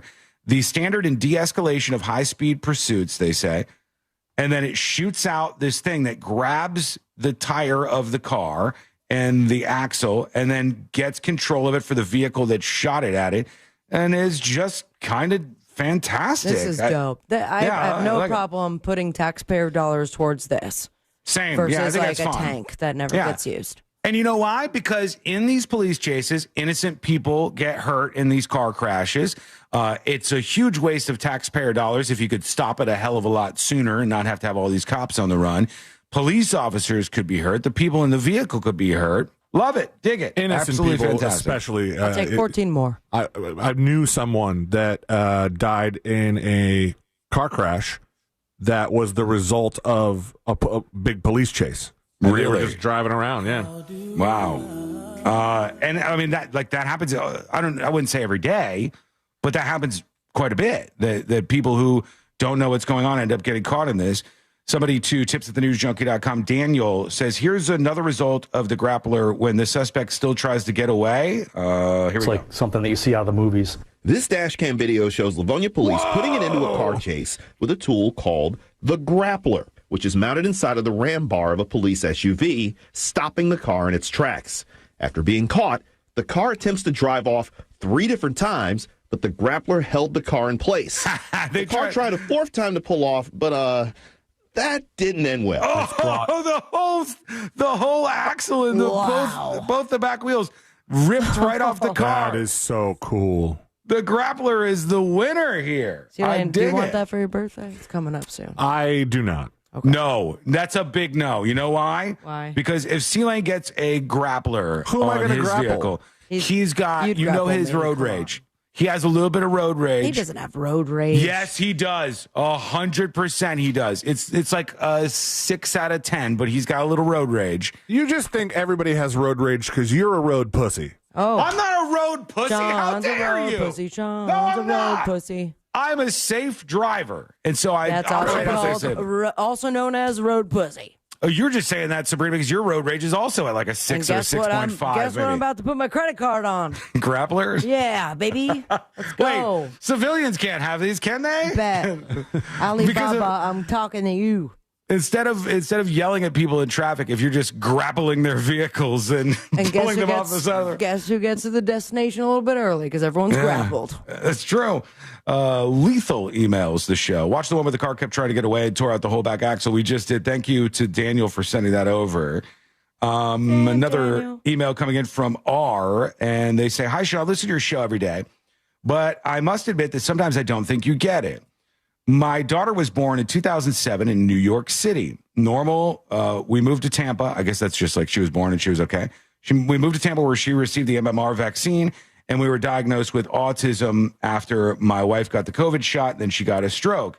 The government is always trying to cover up their mistakes by walking stuff back.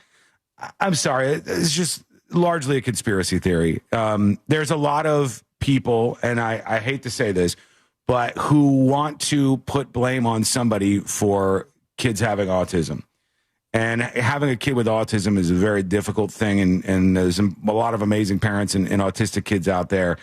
But I haven't seen any really credible evidence that it's because of any of the shots we got for school. Okay. I do think there's rising numbers of it. Like everybody else points out, there's a huge rise in the number of autistic people. But that rise is because we started counting everybody under the sun with a TikTok account as autistic. We started letting people either self-diagnose, or we made a spectrum so wide that people who are like celebrities are like, well, I too have I'm on the autism spectrum. And we're like, how are you and this person who can't even function without 24/7 care on the same spectrum? The spectrum's stupid. That's why it's a spectrum. The spectrum's too big. It's too big. So yeah, I see some of the issues. I see the rise in autism diagnosis. I see some of these problems. But I think taking this out of schools, we all went through this. It was something that made kids safer. And I don't think it's a positive thing. But let us know how you feel. Give us your thoughts, just like R and various other people who have emailed us. Let us know what you think. Tips, TIPS, @thenewsjunkie.com. All right, let's do when we come back. I got the police report right here. Or maybe we'll wait until after the next episode for this, because I really want to get into this. But we have to talk about a concert that just went down. And remember the Korn concert? Yeah, where the dude was cranking it. He was freaking his leash. Just for the record, somebody said my daughter was at that concert in the same section as this dude, and How'd she that was go? there when this all happened. And I was like, seems weird, but will your doctor talk to us, or your daughter rather? Will your daughter talk to us about? We'd also like to speak with your doctor. We want to talk to both of them. Yeah, we'll work the vaccine stuff in too. Will your daughter talk to us about the Korn concert self-pleasure session? So we'll see if we hear back on that. But this is a different concert. And there was a man who was arrested at this show. It's crazy what happened. It is absolutely crazy what went down at this concert. I'll tell you who was playing, what happened in the stands, who got arrested, what for, and so much more. It's coming up next on the News Junkie. Real radio is. The Monsters in the Morning. My mom has the fattest cat you've ever seen, too. That didn't sound good. Poor phrasing. That was the worst phrasing I could have ever done for that. The Monsters in the Morning. Real radio 104.1. From the Clausman Law Traffic Center, car crash, call Clausman Law. Hello. Welcome to school, Mike. We're currently in a commercial break.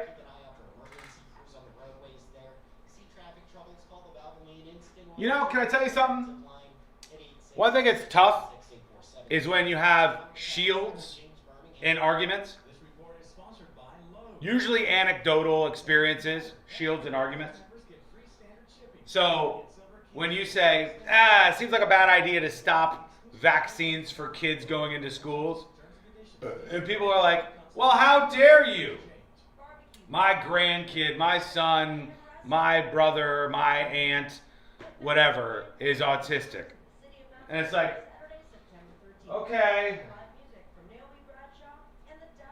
Should we just stop the conversation there? Am I mean if I push through and say, sorry about your acoustic kid. Sorry that happens. It actually absolutely sucks.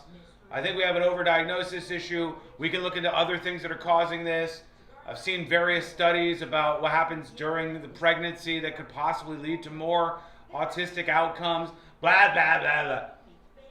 It's a lot.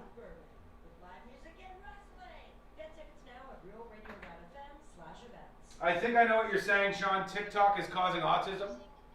No, it's just there's a disease on TikTok which is affecting so many young women. So many young white women, basically.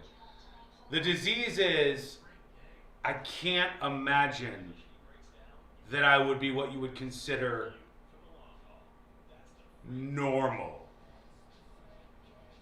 Since I really don't want to be normal, well, then I've got Tourette's. Remember when like 7 million people all of a sudden, I'm exaggerating, came out with Tourette's when that became a viral thing and there was a huge social phenomenon? There was so many people who don't want to be like, I don't want to just admit I'm normal. So I too am on the spectrum.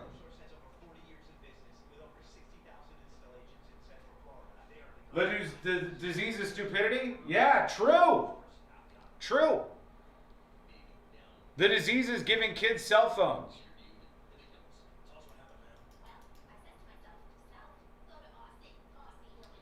There's always going to be a risk when taking any pharmaceutical. The science is reactionary, and it's only after a full term of years that we might realize that the drug is doing harm to organs. Fine. That's an argument against new vaccines, and I agree with you. I don't think there should be mandates on new vaccines. I think the mandates during COVID were overreaches and bad and actually worked against the overall movement to get us past that situation.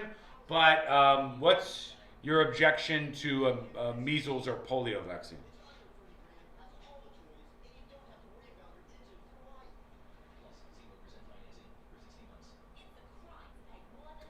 You're 100% right, Sean. We've been dealing with this with our daughter and all kinds of crazy things she keeps saying are wrong with her rich, white, entitled butt. This reminds me of the scene. Oh, what's the new movie where they touch on this? Oh. There's the new movie with Joaquin Phoenix. Somebody help me out. Somebody throw me a bone. What's the new Joaquin Phoenix movie? It's good. It's very good.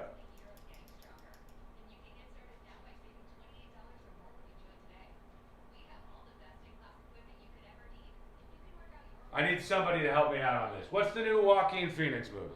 Not Con Air. That's not it.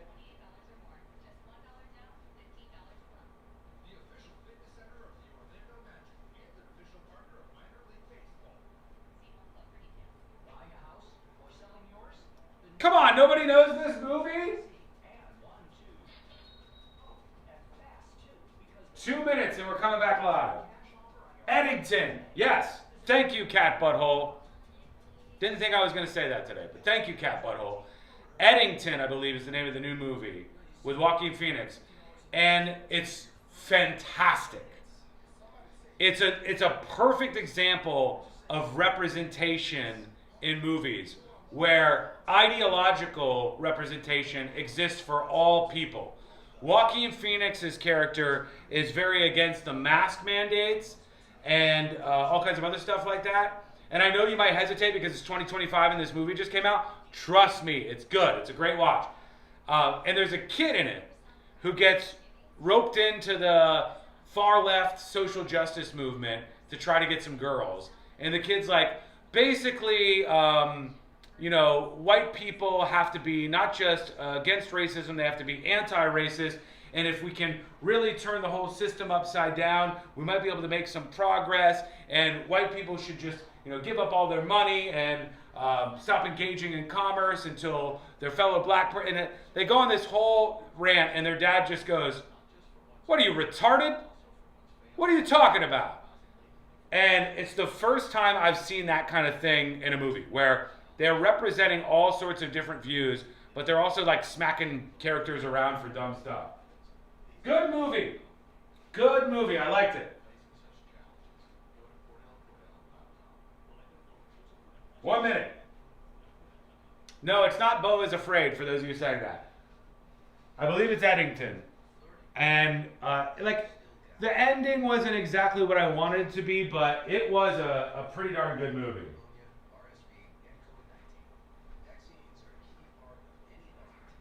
I would recommend it. I'm not telling the whole movie. Come on, you.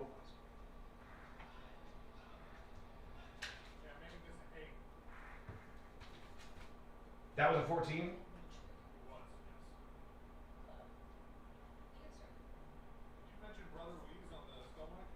No.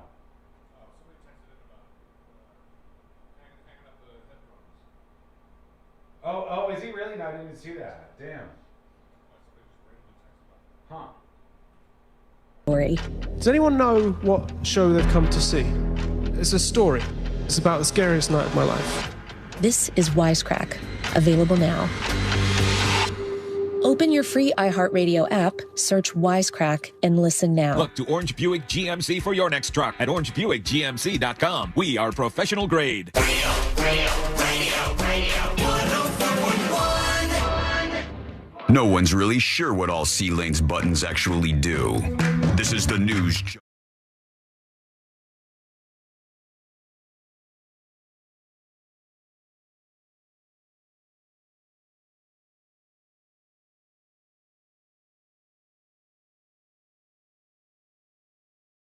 can hang out on the show, get in front of the biggest audience in the southeastern United States here, over on the show with the Dispatch at thenewsjunkie.com. All right, a couple of things I want to touch on. I want to get to this concert where things went really weird. There was a dude at this concert that got arrested. We have to talk about this and talk about what concert it was and what went down in a moment. But we were talking about the whole mandates thing in the state of Florida, and I don't know if other states will end up seeing this with pushback and the school, shots that you get as a kid. And I would encourage anybody who wants to see that done sort of on the big screen and see like a movie that for the first time, I think in a very long time, properly represented a lot of points of view on this type of stuff. And it's a movie called Eddington that came out recently. Oh, Did the bear, right? There's the big bear, wears a coat. No, that's not it. No. Yeah, Eddington Bear. That's Paddington. It's Eddington is the name of the movie. Let me see. It's got, because it's a movie in 2025, it has Pedro Pascal in it because of course. that man's in all of them. It's also got Austin Butler. You guys know Austin Butler, right? Elvis. Yeah, he's Elvis. Emma Stone is in it. Joaquin Phoenix is in it. They call it a neo-Western dark comedy. Who directed it? The director was Ari Aster. That's the person behind this. He's from Hereditary and Midsommar. What's his face? The Australian comic, Jim Jeffries. His latest special had a bit about Austin Butler, about how he still talks like Elvis all the time. And he's like, nobody that ever played Hitler just got done with their Hitler job and then just walked around and gave interviews like, Simon, But Austin Butler, this guy, called him the C word a couple times, and then just goes around like he's Elvis. Well, the thing about this movie that I thought was interesting was the first pitch, Courtney's like, you got to watch this movie Eddington. There's a lot of stars in it. It's going to be good. She goes, it's a Western. And I'm like, I don't always like Westerns. And she goes, it's about the pandemic. And I'm like, oh God, I don't really care about that. A Western about the pandemic? Yeah. You got COVID. It all takes place in New Mexico in 2020, right? All right. But it's the first movie I've seen like that has representation for like everybody's argument. Such a smart idea, right? Like young people who were like social justice leaning, people who didn't want to wear masks, like Joaquin Phoenix's character. Like everybody gets a fair shake in this. All the different politicians, like Pedro Pascal, who is like this, supposed rule following mask wearer guy against the Joaquin Phoenix character. It was a fun ride. It was like it lost me a little bit at the end, and I'm not gonna. Somebody said spoiling the whole movie on Skull Mike. I'm not doing that. But I did think that was a good time, and in a really great way to have those kind of conversations. What people in America at the box office are so tired of, the reason why this was one of the softest summers in a very long time at the box office, they're tired of a couple of things: the same movie over and over and over again, movies with premises that you don't even know what demographic they're going for. Over and over, they pitch a movie where it's just like there's just nothing that's bait hooking people in. And more than anything, you watch it and you're like, okay, like the people who wrote this movie probably dislike me if I don't agree with all the things they do. Eddington was like everybody got a fair shake. I really thought that, and I thought it was the first time I'd seen that in a while. I found that to be pretty refreshing. If you haven't seen that movie with all these new discussions that are flaring up, okay, let's talk about what I teased here. There was a concert in Boston this week. All right. The concert took place at the TD Garden. That's right. TD Arena. Gardens. The concert was for a man by the name of Benson Boone, if you're familiar. Heard of him? Benson Boone. Do you have a big hit song out there, Mr. Boone? Benson Boone. Is that I've seen him before. I don't know if I know the songs. He might be. Let me see. Benson Boone. The one that made that like. Oh, he's got a kind of a porn mustache. He's like the knockoff Freddie Mercury dude. He does flips and stuff all the time. Yeah. I know he shows just like the cusp of his pubes with his hands. Yeah. He's got a great voice. He's like a big performer. I'm not really into his music, but he did a show in Boston, Massachusetts. at the TD Garden. And there was a man who was arrested at this show. Oh, he was an American Idol guy. He auditioned for season 19, but he voluntarily withdrew from the competition after the audition rounds. Damn. It's been a while since they've had somebody make it good. Yeah, that's actually probably better for him because I think at a certain point in American Idol, like not winning it, but after you get to a certain point, you have to like sign half of whatever you make as a musician to the producers of the show. They've complained about that for a long time, for sure. A man was arrested at TD Garden in Boston Tuesday night after being accused of threatening a child. All right. At a Benson Boone concert. Here's the kicker. Police said the man was also viewing naked photos on his phone that the child could see. Okay. The two victims told security they were cheering the show when this man, Alan Musson, who was 80 years old. Oh, no. The Benson Boone fan. Back in my day, I paid a nickel to see a concert and I could watch nudies whenever. He's at Benson Boone. He's 80. And he's looking at nudes on his phone, and the kid can see. So zoomed in. That's why his texts are as big as they get, and so are the nudies. It could have been. The two victims told security they were cheering at the show when the 80-year-old Alan Musson turned around from his seat and threatened to kill them because they had interrupted him from looking at nudes during the Benson Boone concert. They said, "If you don't leave me alone, I'm going to kill you." And they said, this seems a little wacky. Musson was arrested and removed from the venue. They don't know too much more about this guy, but somebody get your grandpa. What the hell's going on with this dude out here? Did he have a mugshot? I don't see one, but let me check. Let's look for this guy. Come on. I mean, because I'm picturing him in a very particular way. Musson. Alan Musson is the 80-year-old guy responsible for this. He told cheering girls, "I'll kill you." Let's see. There's some more details. Here's two different sources real quickly so we can see if we can pick anything up. Brookline man threatened minors, viewed obscene content at the show. I'm wondering what the guy's motives are, right? To be in that audience and then to open up something so private. It's, it feels just weird. Yeah, it is. Girls who came to the Garden to see Benson Boone Tuesday tell police they saw something totally unexpected instead. Well, I think especially if he was at the concert and he knows like the audience that Benson Boone has, it's definitely not appropriate for him to do stuff like that. True! According to this Boston police report, the two girls began cheering for the artist when 80-year-old Alan Musson Okay, here it is. Alan. Victim number one was identified as blah, blah, blah, was visibly upset, crying, unable to control her emotions when talking to the officer. She said they were cheering for the artist, and then this person was looking at nudes. They started cheering again. He turned around and said, "I will kill you." They stated a short time later they absorbed Musson, who was seating in front of them looking at inappropriate male genitalia and appearing to be on the app Grindr. He was on Grindr the whole time.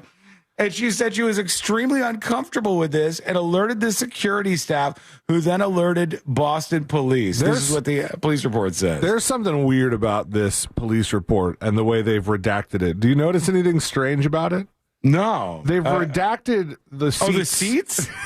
Really? Like the concert's over. Why would the seats mean anything to anybody after the fact? Like, I get it, protecting people's names, addresses maybe, but it says the Officer Whalen, they said to her that the friends were seated in loge blank, row blank, seats blank, blank, blank.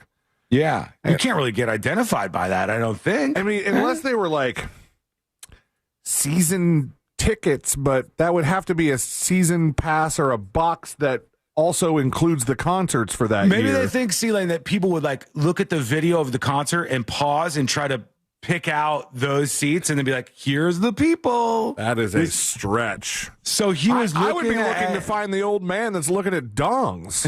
What is this guy doing? He's looking at male genitalia on Grindr, an 80-year-old guy, while he's at a Benson Boone show. Dude, there is a time and a place. This is not that, all right?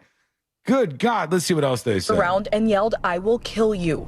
They say a short time later they saw him on the Grindr app looking at inappropriate photos, and then they reported him to police. I think it's insensitive, right, to what's going on around you, right? It's one thing to have your own plans, but you always have to be careful, whether it's what you're saying, what you're doing, just making sure that you're not disrespecting anybody or making them uncomfortable. This is like the nicest guy that they interviewed. He's like, you don't want to do this. Obviously, this is wrong. I thought it was a police officer. Was it? He's not a police officer? I don't think so. The guy with all this style? The man rocking that brimmed hat? Maybe he is. I thought it was one of those, like, what are the police officers that have those brimmed hats? You think he's a Mountie? Yeah, this is Boston. Is that only in Canada? I think. I think so. They need to have it more often, I think. That's a good cop look. You're right. Let's get them grapplers and those big Pharrell Williams hats. Yeah. We're going to fix the world one thing at a time, and this is the first one. So if you're at a concert, I just want to tell you, please don't be looking at this kind of stuff on your phone. It's inappropriate. Laheva Rasta on Twitch watching the show says, I feel like there's a trend of old men looking at dating apps in public places like this. Something similar to happened to me at a game. I had not seen a lot of stories like this, but I guess it could be happening out there. And this is just a big, giant no. It said, don't do. At a concert, there's going to be little kids everywhere. You're supposed to be in private when you're looking at that kind of stuff on your phone, for God's sake. Buzz says, isn't porn open carry now? No, that's not. No. There's no such thing as open carry porn, sir, okay? That might be the name. All right. Okay, we're going to take a quick break. When we come back, the next episode with Sabrina. What's coming up on the next episode? What's coming up on the next episode? Lady Gaga is catching heat for waiting until the very last minute to cancel her show. Poke them right in the face. The complete celebrity cast of Dancing with the Stars was announced, and one of the celebs is, how you say, cucumber? Plus, Lil Jon is making headlines, but the reason why will make everyone say, what? Damn it. All that and so much more coming up on the next episode. It's a Lil Jon. And that is coming up next on the News Junkie. Coming up tonight on Real Radio at 7, it's a corporate time with Tom and Dan. Brought to you by MyEternalVitality.com and Modern Plumbing Industries. At 9 p.m., it's Real Laughs with comedians James McGill and Ken. And Real Music starts tonight at 10 on Real Radio 104.1. From the Odoo.com Weather Center, Odoo.com, the only business software you will need.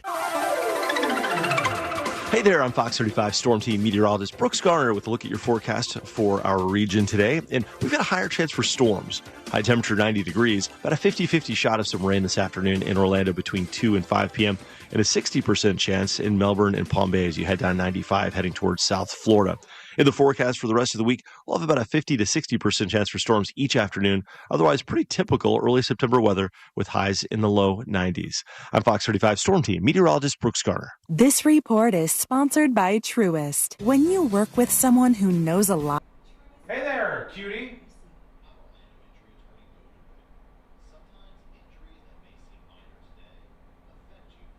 Oh boy, they're yelling at each other in Congress. Hang on, I'll save the yelling video for a little bit later on the show.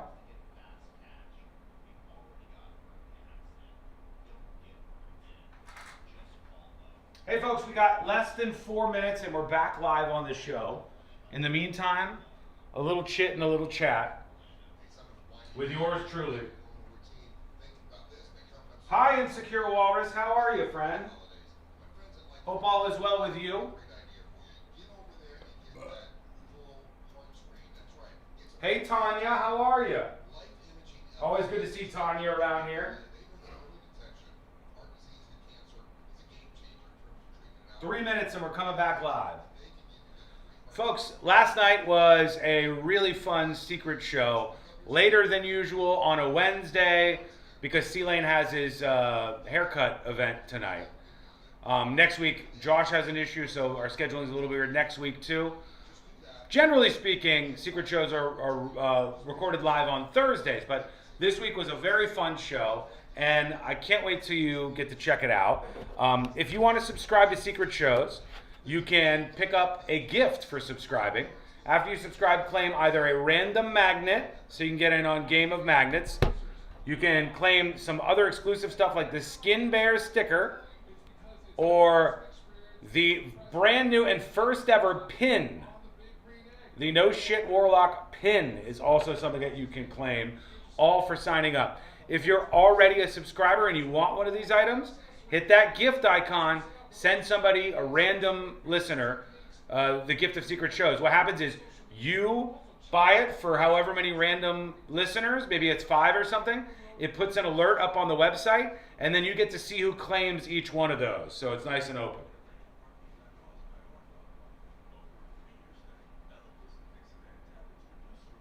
"90 seconds and we're coming back." B-Haw says, I cut my own hair during the secret show. Let's see. Let's take a look at it. What we got going on? We got like a bob. I need a haircut. What do we got going on with that hair?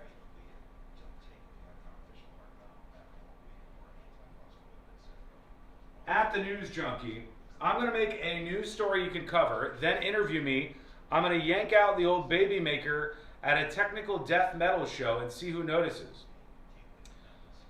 I think they will notice. I think they will notice. I want a butterfly cut? What's that mean?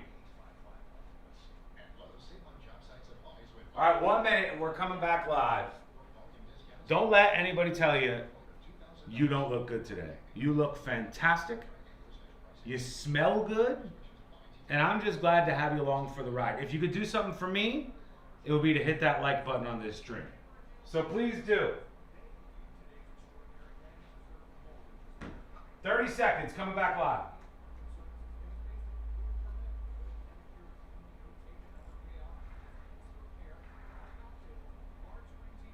Here we go. Services in a space that's built for men. No pedicure fumes, no take a number chaos, just expert care, craft cocktails, large screen TVs that you control, and an atmosphere you can actually unwind in. Because when it comes to men's grooming, they don't cut corners. They redefine the whole experience. Hammer and Nails. Come as you are, leave as you want to be. Real Radio is on Instagram at Real Radio 1041. Sponsored by the law offices of Anajar and Levine Accident Attorneys. Call the law offices of Anajar and Levine at 1-800-747-FREE. That's 1-800-747-3733.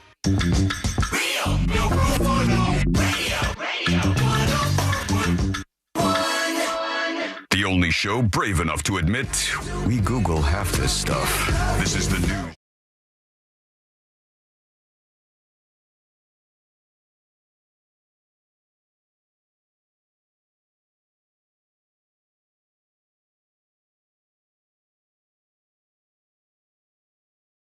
At the News Junkie on basically everything, and you can find everybody's social media accounts to follow at thenewsjunkie.com/share, thenewsjunkie.com/share. In just a bit on the show, right after the next episode, we're going to go through the actual police report and this story gone viral that everybody's been talking about in the last 5 days, 6 days or so, about this door knock prank homicide situation. What actually went down? What did the police confiscate from the guy who shot these kids, or shot at least one of these kids? We're going to find out all that info in the police report. That is on the way in just a bit. Right now, let's get into it. Let's do the next episode. Because there's a lot on TV, and you can't possibly keep up with all of it, even though you should, because what else are you going to talk about? Me want a cheeseburger. Me want to have sex with a woman. Nothing. Weather's nice. It's time for the next episode with Sabrina. Hey, bro. Smoke weed every day. Hold up. The next episode brought to you by that mortgage guy, Don. ThatMortgageGuyDon.com. That's his website. And it is so easy to navigate through. Chock full of information for you. And you're making big life decisions like buying your first dream home, refinancing the beautiful dream home you already own, or maybe doing some business stuff. Just work with someone who's got your back, who's going to treat you like a friend, take care of you and your family, not treat you like a number. And I, of course, am talking about That Mortgage Guy Don. Go to the website today by going to ThatMortgageGuyDon.com. Don't miss the book, compare your quote with That Mortgage Guy Don.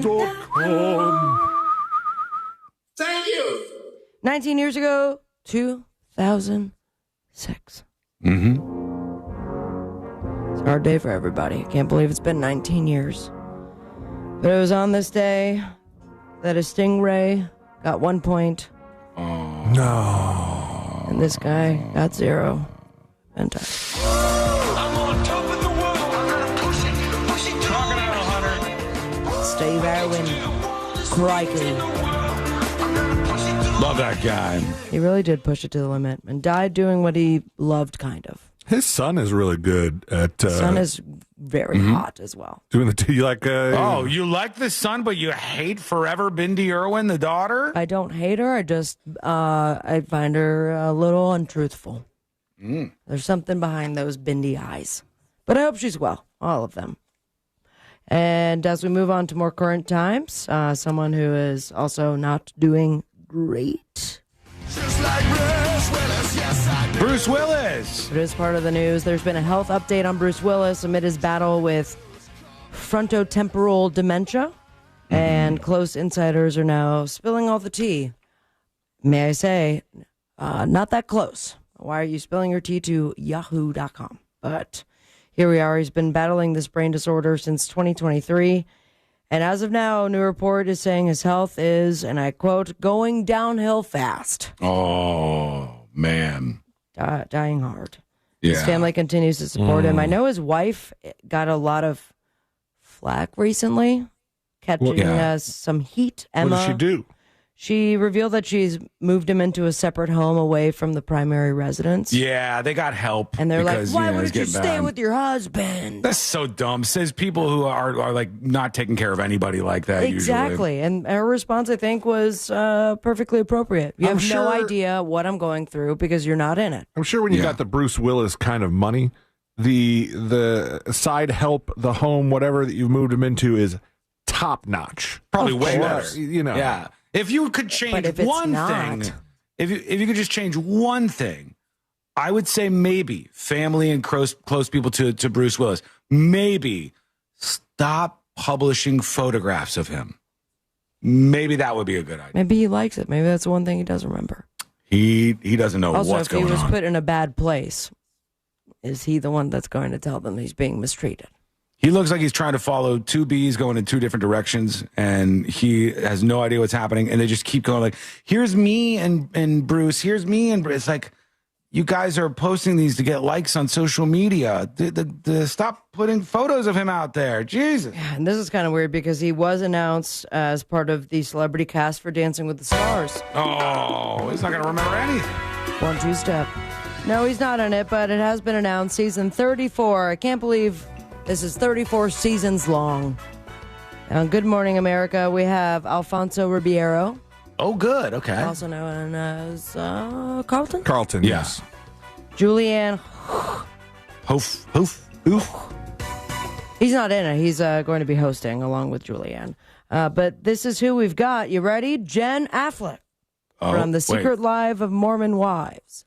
She related to? I don't think so. All right. But I was like, when I saw Jennifer Affleck on the list, I was scrolling through. I was like, Ben has a sister. Am I supposed to be seeing Lopez here somewhere? No, they got divorced. Olympian Jordan Childs. Okay. Former NBA All-Star Baron Davis. TikTok star Alex Earl. Which I'm not familiar with Alex Earl. It's not Call Me Daddy Alex, obviously. No, that's Alex Cooper. But every time I say that, my girlfriend's like, I just love that you don't know who that is. And I go, okay. And she doesn't tell you? Yeah. She's like the most popular TikToker. I go, she's not on my FYP, so I have no idea who she is. She looks exactly like the Call Me Daddy girl to me. It's Alex like, girl? Yeah. So what does she do? What's her thing? Similar. What's the She just shtick? does one of those like TikTok get ready behind with the me scenes. videos. Yeah, it's very much like a video diary kind of deal. Perfect. Got it. Dylan Efron, which is Zach's brother. Yep. Corey Feldman's going to be on this, which is going to be beautiful. Danielle Fishel, also known as Topanga. From Boy Meets World. Pentatonics member Scott Hoying. Robert Irwin. The hottie with the body. And rest in peace to your dad. Anniversary. Fifth Harmony member Lauren Junkie, Whitney Levitt from The Secret Lives of Mormon Wives. So we have 2 Mormon wives battling it out. Andy Richter from Conan O'Brien. I know him. Okay. And my favorite, I don't know if I'm rooting for her, but boy, will I be watching. Eladia Baldwin. Oh, Hit it, okay. Sean. All right. How This you is say? the old famous clip. Wow. 2 ingredients. We have tomatoes. We have how do you say it? Cucumbers. We have How do you say it in English? Cucumber. You can't say how do you say in English when it's your first language. Can't do that. Can't do that. New season premieres in how do you say Tuesday? September 16th, 8 p.m. on ABC and Disney+. Something that did not premiere was Lady Gaga at her actual concert, but just minutes before it was supposed to start. Oh, no. More like, oh. She was forced to withdraw from her Miami concert minutes before showtime, and fans aren't happy. Duh.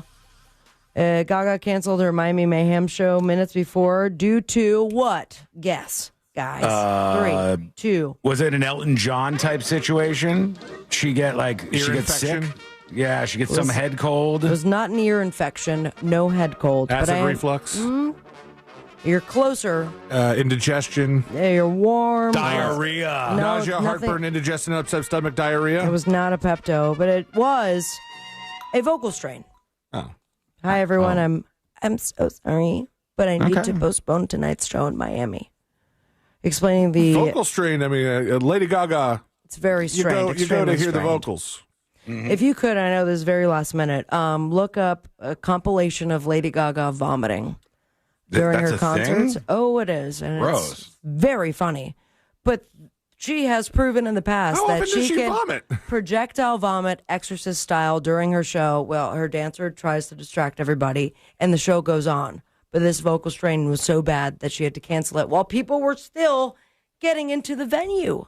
Oh God, I'm seeing a lot of things that I don't want to see. Yeah, there she is. She loves the vomit on the stage. I'm seeing her getting vomited on by a fan. Oh God, by a fan? No, Yeah. that is not what I meant. This is her. Not very long ago, in a country far, far away. Oh God, we can't do that. Barf Wars. All right, Episode. I'm done. Okay, all right. Barf Wars? No. Episode 1 is Spew Hope.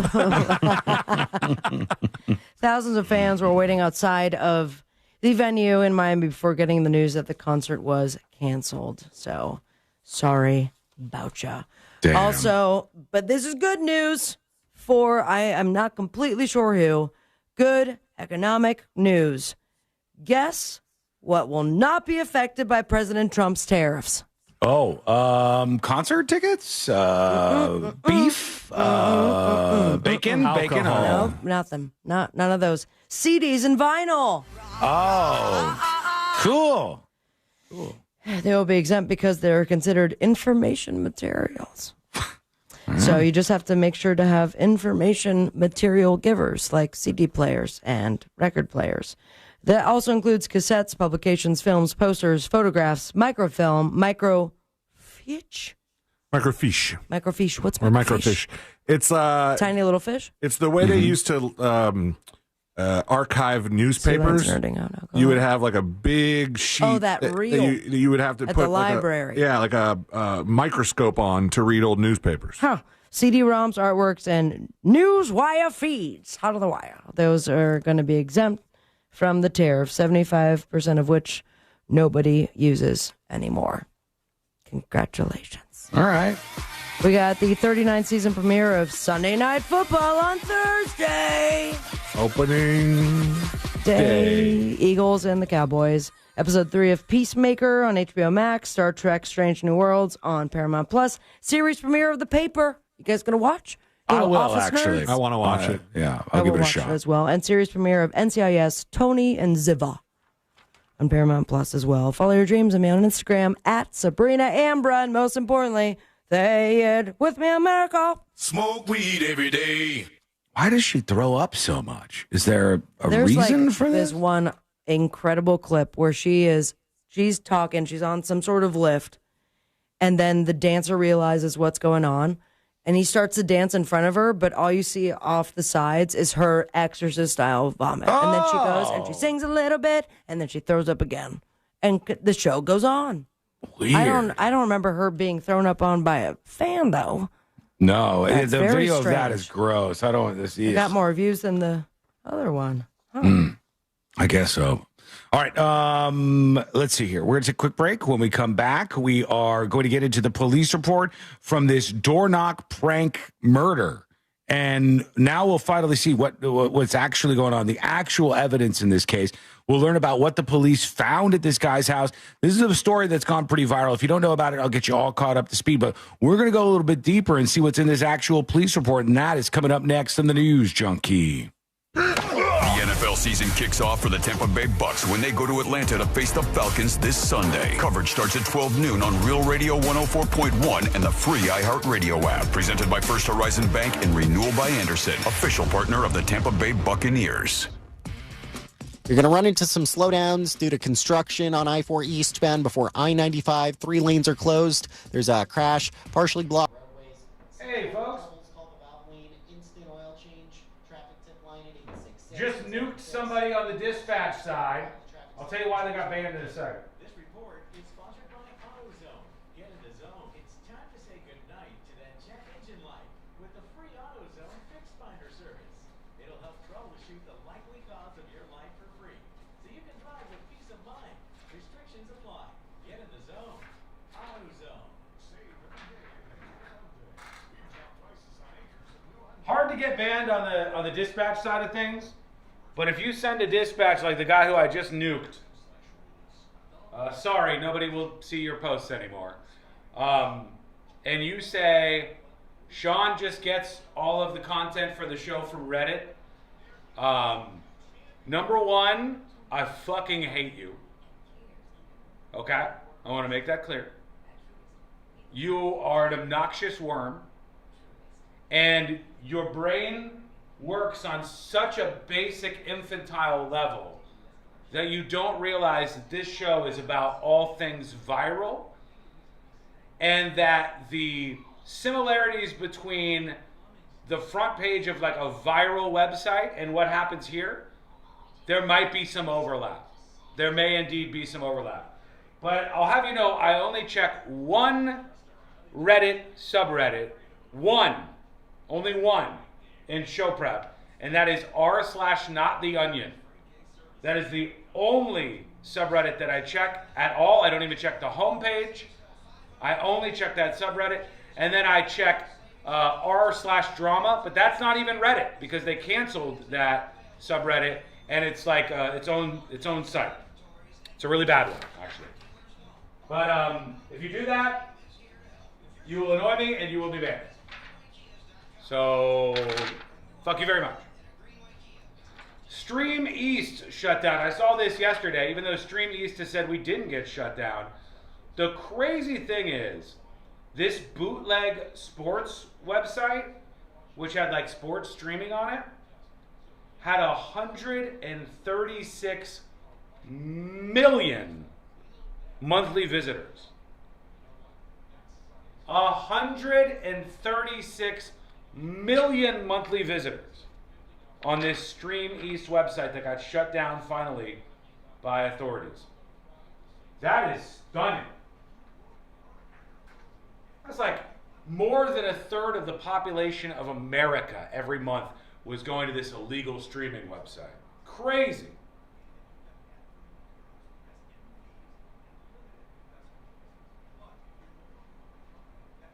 Nah, he checks r/Busty Petite. Never heard of it until now.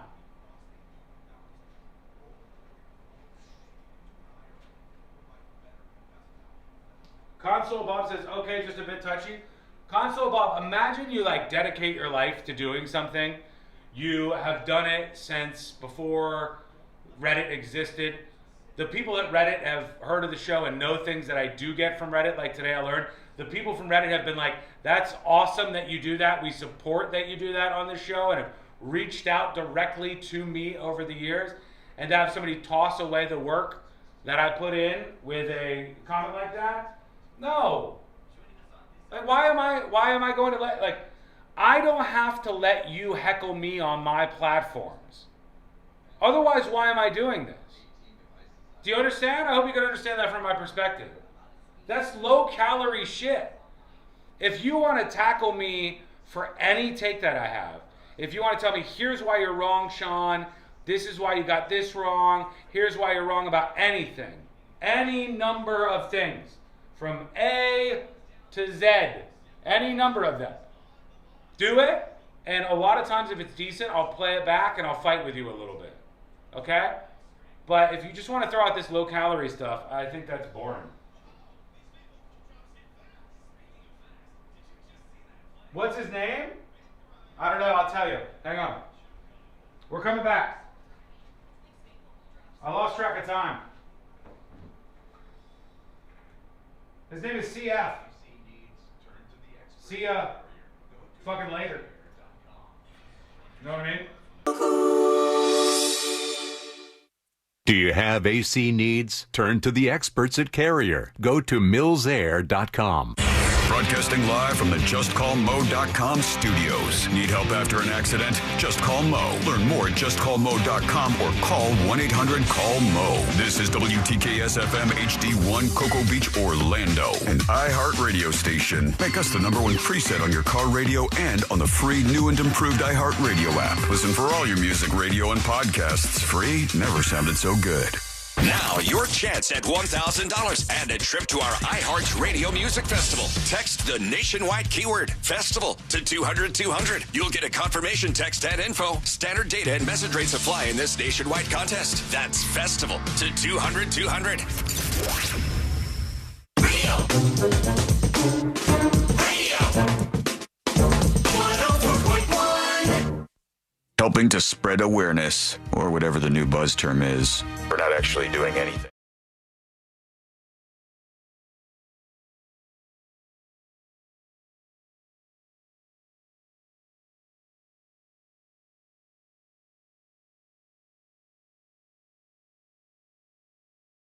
More about the show over on the website. Where is that? It's at thenewsjunkie.com. That's where you can find it, thenewsjunkie.com, and record your message over there. Send us a dispatch and get on the show.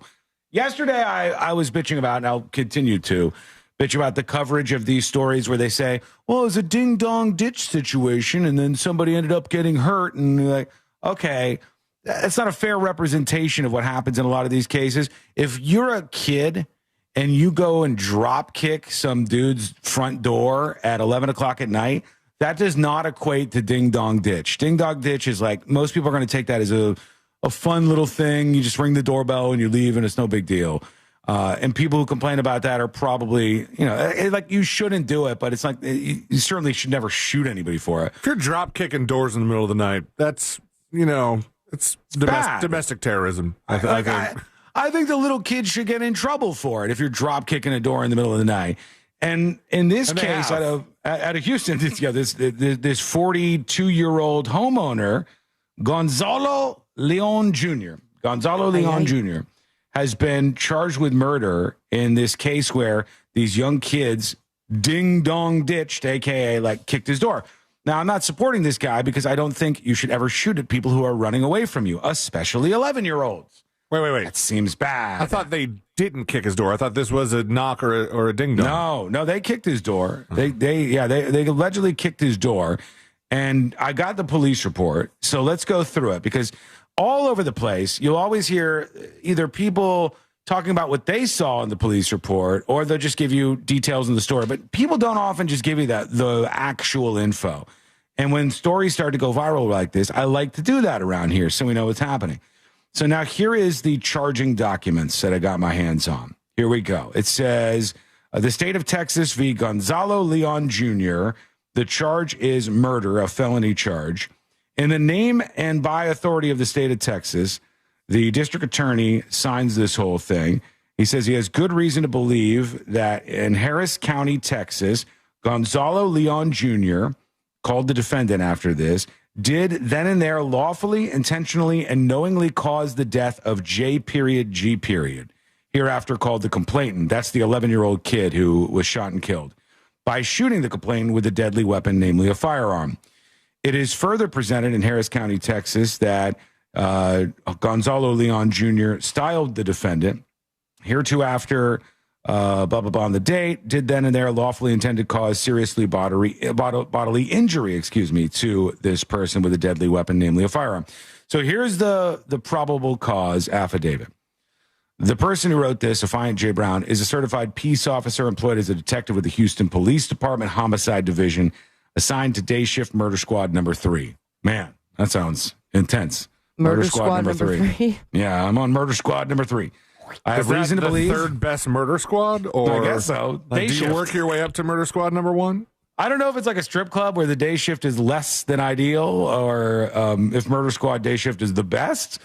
I don't know. But they said, I have reason to believe and do believe that the defendant, Gonzalo Leon Jr., born in 1982, committed the felony offense of murder.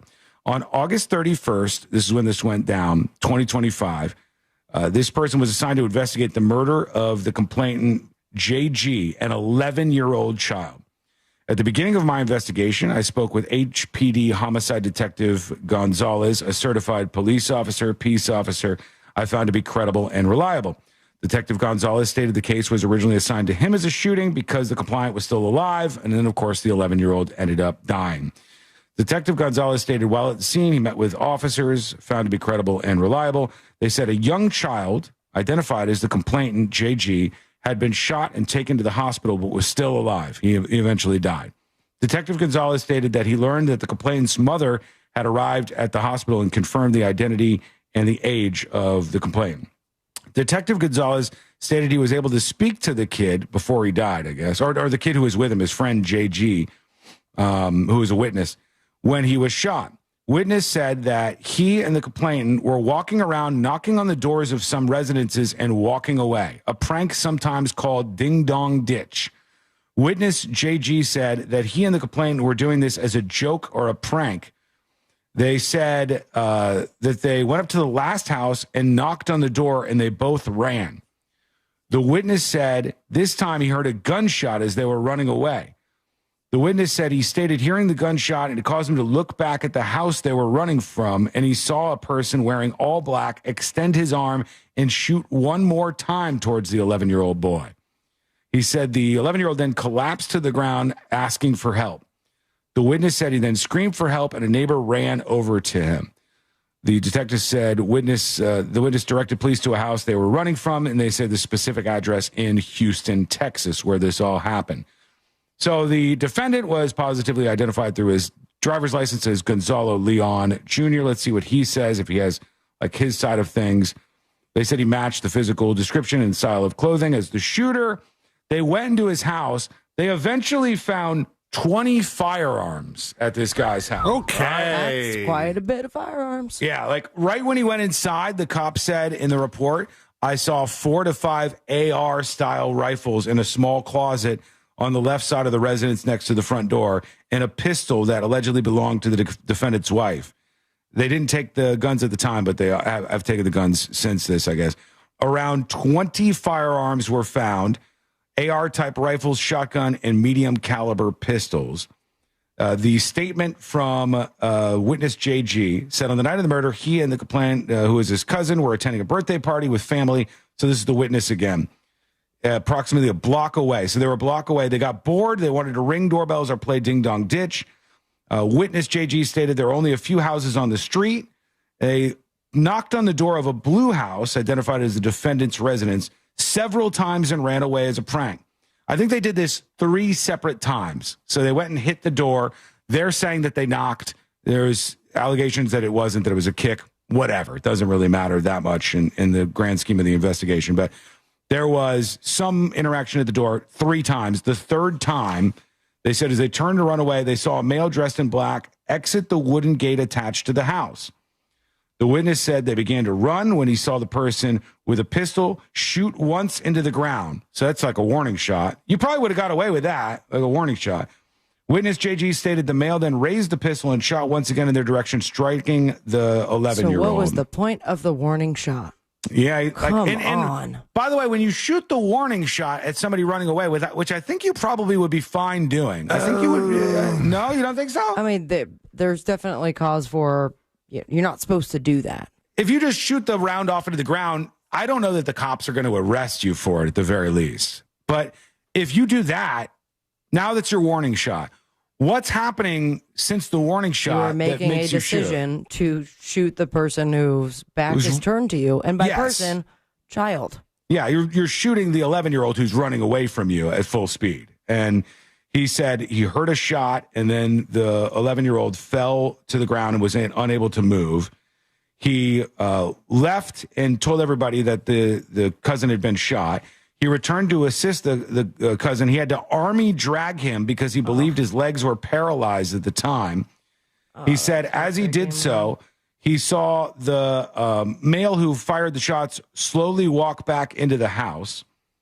And they said, I asked the witness if he was certain to which house the shooter walked back in. He said he saw it many times, blah, blah, blah, blah. Then... yeah, that's it. So they just said they recovered one medium caliber projectile from the 11-year-old's body and determined that the kid had died from the gunshot wound. That's so sad, man. I guess the person who shot this kid, he's got $1 million bond, 42-year-old Gonzalo Leon Jr. He had 20 firearms at the house. When the cops arrived, I guess there was like 30 minutes or so where he would not answer and wouldn't come to the door. He wasn't interested in talking with them anymore. But I think he's toast. I think you're toast if you do this. You cannot fire at somebody who is no longer posing a threat to you and is running away at full speed. You can't do that. Even if they were annoying you, even if they were kicking, knocking, ringing, if they were doing any of those things, even if they were scaring you, the moment they're running full speed away from you and the threat is receding, you have a completely different case on your hands. Because you no longer have a threat to your life or property, anything like that. There's not an immediate danger to you. Yeah, I think we've seen these cases before, and they have sometimes have gone in the favor of the person who shot the person in the back. There was because one of property, or there was one very interesting story about this where a woman, I don't know if you guys remember this or not, a woman, she was being held by this guy, and he was threatening her life, and she had real fear for her life. She fled the house and then got a gun from her car and then went back into the house and then I think shot and killed the man. I don't remember the resolution of that case, but there was a big problem with stand your ground and all that stuff because she ran and then chose to come back. I do remember that. It does change the game somewhat. Usually if you leave the house and then get a gun and come back, that is first degree murder. Yes. Yeah. But maybe if she was able to argue that she thought that the guy was going to retaliate, come back, it's still hard to prove. It's hard to defend that. Yeah, I think she's in the wrong, because if this guy was holding her hostage and she really did fear for her life, then all right, well, I'm not really that mad at it. That was a Florida case. I don't remember all of the details about it. Oh, they probably gave her a medal then. Here you go. There's a full avenue named after her. Congratulations. They painted her name on a crosswalk, and then they just blacked it out a couple weeks ago. In Kentucky, they said that this is still happening, this kind of stuff. And parents, talk to your kids about this, because they said the door kick challenge is going on there too. Don't kick a door in. This is just stupid, the police are saying. It's not a game. You've crossed the line. Putting yourself on the receiving end, having your door kicked in and how you would respond, you would assume somebody's there to hurt you or break into your house. So this is still happening at some of these places. No matter what the prank, tell your kids, like, it could end up like this. There's a lot of people out there that might go after you. All right, let's work at a couple of emails real quick. Let's see what you got going on. Here is Jane emailing the show. Jane says, tips@thenewsjunkie.com. Hi, Sean. I don't understand why doctors are not seeing the negative consequences of removing vaccine mandates from schools. You're right. Poorer kids won't get them and will suffer for that. Doesn't that violate the Hippocratic Oath about first doing no harm? Another reason why I dislike the far right and the far left. Their followers just blindly agree without doing their own research. Rabies is also a great example of vaccine success. Dogs and humans don't even get rabies anymore because of the vaccine. Oh, somebody did ask if if no vaccine mandates meant they don't have to vaccinate their dogs anymore. Oh, God. I was like, please, no. He said none.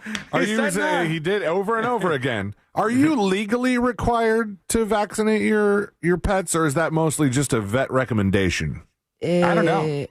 I don't know. Yeah, that's probably state specific would be my guess. Yeah, I don't think you're legally, but if you want to board them ever or bring them any place. Yes. Yeah, for sure. And you have that cute vest that says they're emotionally supported. Yeah, because I can tell you when my sister was not doing well and I watched her 2 dogs for quite some time, several months, for a while because there were so many behavioral issues, we were gonna little chunky Elvis. We were gonna put the dogs at a facility for like a week or two, and they said you don't have the papers on the dogs, you don't have shot records on the dogs, you don't have anything on the dog. We won't take them. Got it. So yeah, that definitely is. I would wonder if.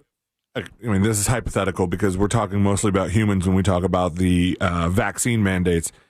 A lot of times, I think Florida specifically, when they were outlawing COVID vaccine mandates, they were telling businesses that it was unlawful to require employees or customers to have a vaccine to come in, right? Mm-hmm. Whereas, like in New York, they could check your vaccine card at the door and say, "No, you're not vaccinated. You can't come in today," right? Right. For the dogs thing, this could be a situation if they're serious about no vaccine mandates and it applies to animals. They could tell the local kennel who has the requirement to board your dog that no, you can't have that requirement anymore. This is Freedom Florida. You have to accept all dogs. Yeah, I mean, I think it's a misstep. I think the whole thing is not great. There are ways to protect people's personal freedoms, which absolutely, certainly back in 2020, were abused in a lot of ways, and we did a lot of dumb things. But I don't think this is the remedy, and some of you at least seem to agree. We'll take your feedback. You're allowed to get your opinions on the show too. And do that by emailing tips@thenewsjunkie.com. If you want to be anonymous, put that on top of the email, tips@thenewsjunkie.com. Okay, quick break. When we come back, remember the guy who tried to take out Trump on the golf course? He's kind of wild-looking dude. Yeah, kind of was hiding out in the bushes. Yeah. And this was shortly after the ear shot, right? Yes, this was a second attempt in a very short period of time from this guy along the side of a golf course. He is now speaking out and making some demands through the court. Oh. This guy is certifiable. He's got some demands. I'll tell you what he's asking for. We'll get into that. It's coming up next on the News Junkie. Real radio is the Jim Colbert Show. I mean, Ferrari was always my first love because of Tom Selleck. My next door neighbor in Green Bay had that Ferrari. That and let me lay on it and take a photo. Really? Oh, boy. Where's that? How old were you? I was like 14. Okay. I take it back. The Jim Colbert Show. Weekdays at 3 on Real Radio 104.1. From the Clausman Law Traffic Center, car crash, call Clausman Law. ClausmanLaw.com. All lanes are blocked on the Greenway northbound, heading over Lake Jessup Bridge. There's a crash on I-4 westbound before Kirkman Road, blocking the right lane there. The off-ramp's partially blocked from State Road 408 eastbound to Bumby Avenue. There's ongoing construction blocking 3 lanes on I-4 eastbound before I-95. The roadways are getting busy this afternoon. See traffic troubles? Call the Valvoline Instant Oil Change traffic tip line at 866-676-8477. From the Traffic Center, I'm James Birmingham. This report is sponsored by Lowe's. Knows that free makes everything better. That's why rewards members get free standard shipping, starting at Silver Key or Gold Pro status. Not available in Alaska and Hawaii. Exclusions and more terms apply. Loyalty program subject to terms and conditions. Details at Lowe's.com/shipping terms subject to change. Since 1940, Southeast Steel has been the family-owned appliance store serving Central Florida. 3 generations strong. Also very strong, my love for Southeast Steel. From outdoor kitchens with pizza ovens to the latest fridges and laundry sets, they carry over 30 major brands. Bosch, GE, LG, Sub-Zero, Thermador, you name it, and they've got it. And it's not just any old showroom. Hey there.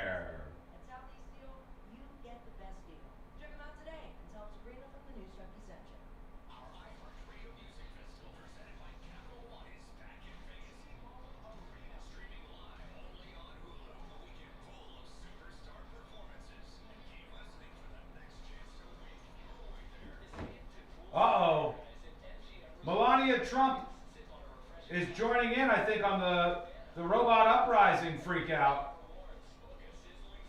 Hang on, let me see.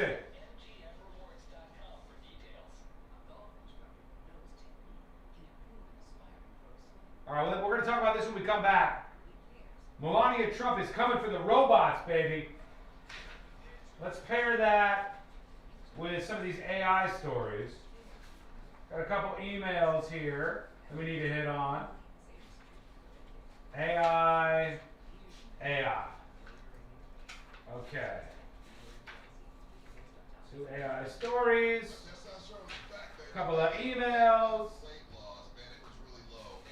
Assassination attempt, guys. Weird demands. We'll talk about all that in the next segment.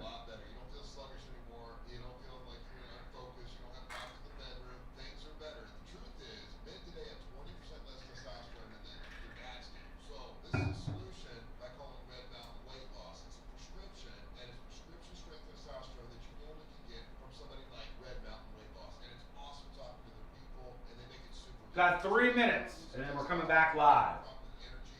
I'm interested to see what Melania Trump has to say about robots. Apparently, she's not very happy with these robots.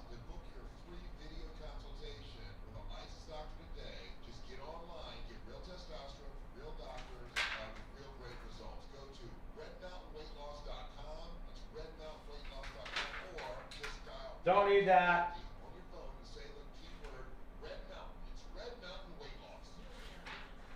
By the way, quick poll chat. I want to see where you guys are at. And when I say this, when I ask this question, I'm going to need you guys to be as smart as I know you are. Okay? I'm going to ask you a yes or no question in a moment, but I want to stipulate a couple of things before. Today, in fact, right now, there is a big federal court hearing that could possibly shut down Alligator Alcatraz. Okay? We've talked a lot about this. Now, I do not care if you liked Alligator Alcatraz before, then you found out it was really expensive, and now you think it should be shut down.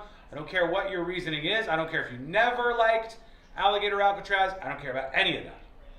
All I care about is right now, knowing everything that you know in this moment. Do you think it would be better to shut down Alligator Alcatraz? Yes or no? All right, I don't care about your reasoning. I don't care if you supported it at some point in time and now you don't support it. I just want to know right now, knowing everything that you know, should they shut down Alligator Alcatraz, yes or no? Yes? Yes, yes, yes. Shut it down, yes. Anybody pro Alligator Alcatraz out there? Yes, yes. No. T says no. Man Kicking says no. Austin says no. Florida Scratcher says no. Everybody else says yes. No, makes no damn sense. Little more of a split now.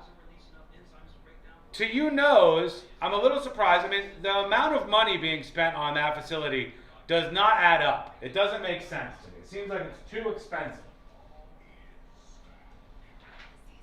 But there is a federal court hearing going on right now, and we'll see if that leads to any changes there. It's not going to change anything with the deportations. They're just going to bring them to different places. Hopefully places that cost a little bit less money. But Alligator Alcatraz is in the balance today, hanging in the balance.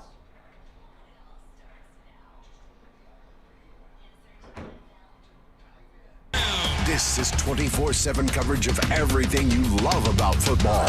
And it all starts now. Just open the iHeartRadio app And search NFL to dive in.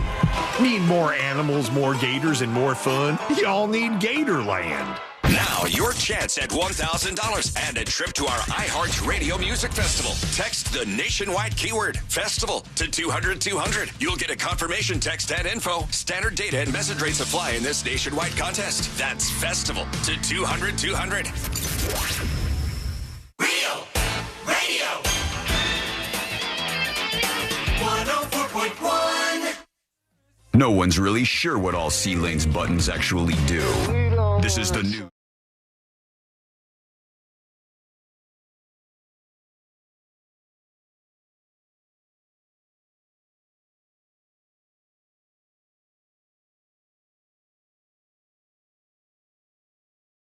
That's what we do around here. Look at the chaos of the world. Have a little fun along the way if possible. There's always something happening on the News Junkie. Learn more about the show over at thenewsjunkie.com. Somebody seems to be siding with me. Somebody seems to be siding with me in my long-held opinion that the robots are a problem, that we have an issue with the robots. And the robots, I don't know who started making the dumb decisions, starting with like, why are we making them human-like? That was a really stupid move. There was no need for that. We never needed to make the robots look like people. We could have made them look totally different. They're just big like box things, you know, like even R2-D2. They could have made them look more like that. And then people go, okay, not such a big deal. But they wanted to make them bigger, better, faster, stronger. And I've complained about this and said this seems like a bad idea. I've got somebody I think who's siding with me now. There was a meeting at the White House. Melania Trump is talking about the robots. I haven't heard this yet. Let's see if she's with me. Cars now steer themselves through our cities. Robots hold steady hands in the operating room. And drones are redefining the future of war. Innovations of first-generation humanoids, factory automation, and autonomous vehicles have surged from private sector investment. Every one of these advancements is powered by AI. The robots are here. Our future is no longer science fiction. The robots are here, she is saying. The robots are here. I'm thinking she's talking about the robots. Robots, yeah. The robots are here, and hold on. What was her ending line? Was her kicker there? I'm going to play that again. It's powered by AI. The robots are here. Our future is no longer science fiction. Our future is no longer science fiction. She's right about that. She's right. Are here. The robots are here. We got all of these robots from different places like Boston Dynamics and all these different places. China, baby. Coming up with a robot a week. China robots over here. I've seen them. And the China robots, you know what they do over in Asia? There's a couple of factories that are set up specifically to build robots and then attack them. So they build the robot and then the robot's like running along and then they attack their own robots. And then they see what they've learned from that so they can make the robot so the next time a human attacks it, it's stronger and it's less likely to fall. It's more stable. I've been really enjoying the videos of them like doing dance competitions or boxing matches, and then they fall over and start to freak out. And then you get yourself a little bit of peace knowing that they still have a long way to go. So I don't think so. I think some of them are bad and they fall like that, but some of them are like incredibly impressive already now. This thing in Asia where they got the robots and then the robots learn from being attacked so they can build their better robots is sort of like what we're doing with these rocket ships where we just keep exploding them and they're like, we learned so much. That was a great explosion. Success. Congratulations. Yeah. Let me see if I can find this. Okay. I'll give you guys some examples of what I'm talking about in the robot world. All right. I think this is maybe one of the things Sabrina might have been talking about. You tell me if you think this is impressive or not. This is the humanoid robot race that took place recently. Right. They're running along. The robots are running in a race. It's pretty funny looking, honestly. 接下来我们即将看到的是首次在运动会开幕式现场展开的机器人100米田径赛比拼。各位参赛运动员已经。Now people can still looks like he's walking a little funny. He does, like he's got a little load in his pants or something. Yeah, that's kind of what I was thinking. He's a little bit slow, but it's pretty impressive, and it's all happening fast. Let me give you some more examples of this. Let's see. This is a fighting robot with Dana White of the UFC. Let me turn this down. All right. Yeah, these robots have like boxing gloves and boxing helmets on. Okay. And there's somebody remote controlling them. And these robots can fight. They can punch. I mean, tell me that's not worrisome. Okay. She's right. Melania Trump is right about it. There's a back spinning kick. The robots are here. No more sci-fi. Ooh, that is freaky. All right. Now pick I just sent it to the group chat. All right, hang on.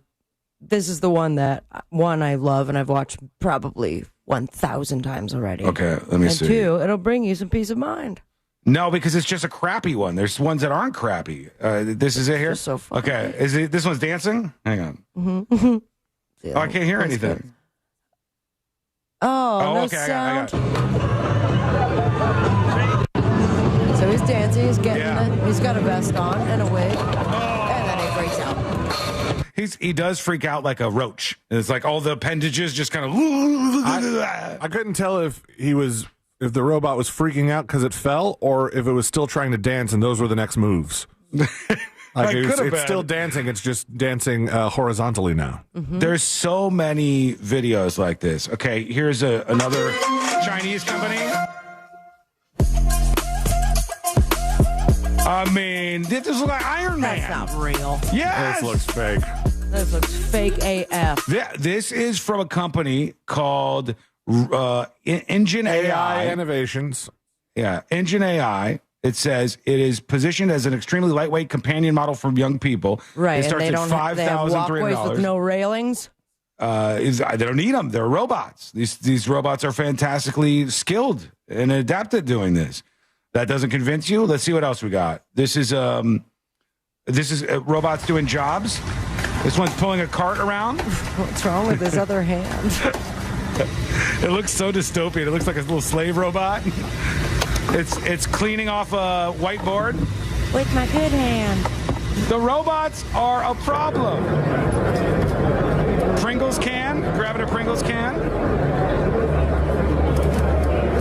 Yeah. I would even half the can by then. That one was shopping. And is it slower than humans? Yes, it is. But all of this is happening so incredibly fast. Let me see. I'll give you a couple more examples just before we wrap things up here, and I tell you about what's really happening. What is this treasure trove of robot links you just have saved to your email? Don't worry. This one is fake. All right. This one has been going around. This was very creepy. But this one is indeed not real. Yeah, this is a female robot who was that AI? They take off her face. Yeah, that one is not. That's not real. But these ones are. This is that's the one robot working again. Hang on. There's a lot of these videos that you could find where they're now. I wanted to find the one where the Asians are like knocking down the robots and teaching them to get better, because it's literally happening. It's out not there. on your master list there. It might be. I might have a robot video list, and that's none of your damn business. That is absolutely none of your business, honestly. Here's what I do want to tell you about this. Melania Trump's right. She's right. The robots are here. The rowboats are here. I think you're saying rowboats, yeah. They are here. They're rowboats, strangely enough, full of robots. To row away from the robots. Yeah, it makes it very problematic. The companies are now starting to admit that they're firing people like crazy. There's a story from Morning Brew today. It says companies are benefiting from AI-driven layoffs. Wells Fargo has touted cutting its workforce for 20 straight quarters. Bank of America said it wasn't hiding it during recent earnings calls. They let go of 88,000 employees over the last 15 years. Amazon said AI implementation is leading to layoffs. Microsoft has cut 15,000 jobs in the past 2 months as the company pivots to AI. 15,000 jobs. 15,000 jobs they have cut. AI is doing 50% of the work at Salesforce. That's crazy.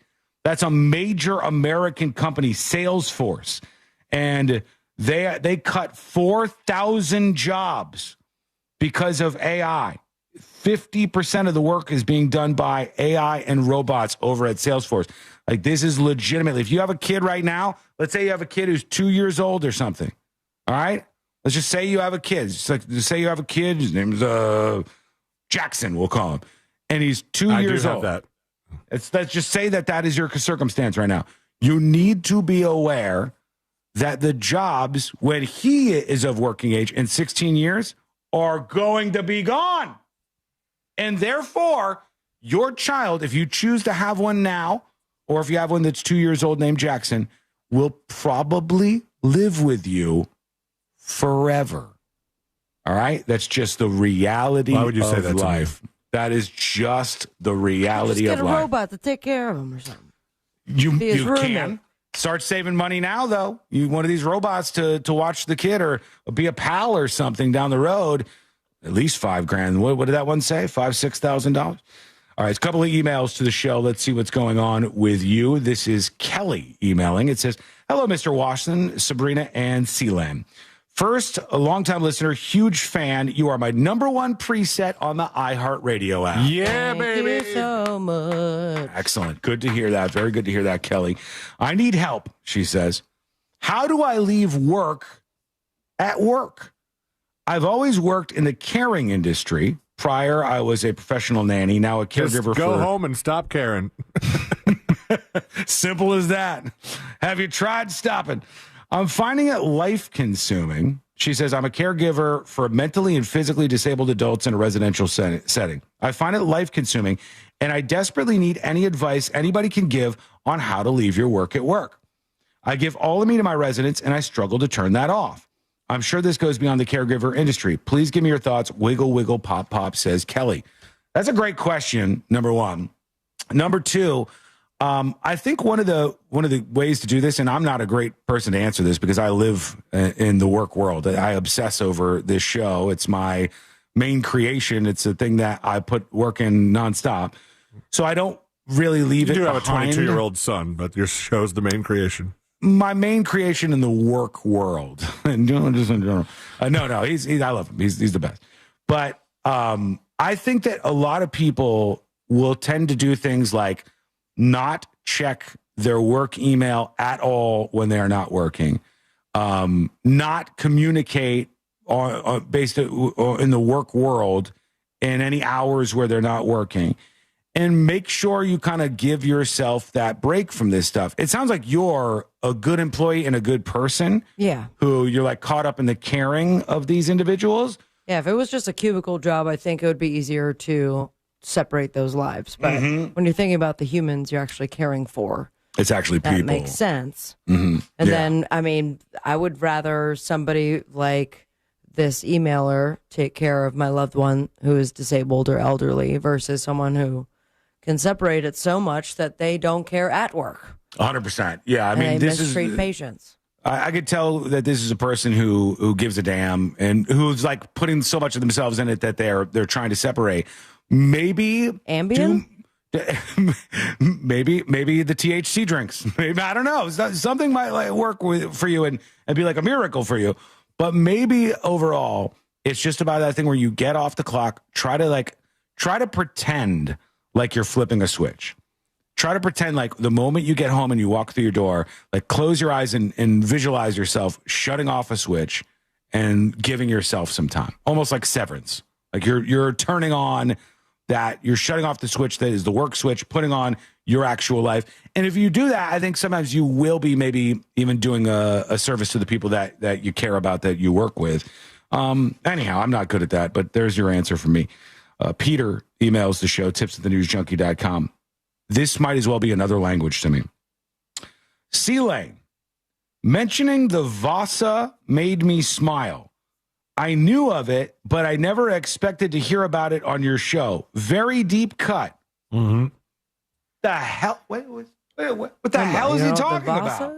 The Vasa. No. The Vasa, dude. Come on. It says the VASA. Yep. What is that? What are we talking about? Talked about it yesterday after we watched the video of a yacht being launched and then sinking into the ocean almost immediately. Yeah. It was a Swedish warship that was built in the 1600s, and it went on its maiden voyage, and it was way too top heavy, and so it kind of listed over until the gun ports got filled with water, and that thing just kind of sunk into the ocean and is now a museum.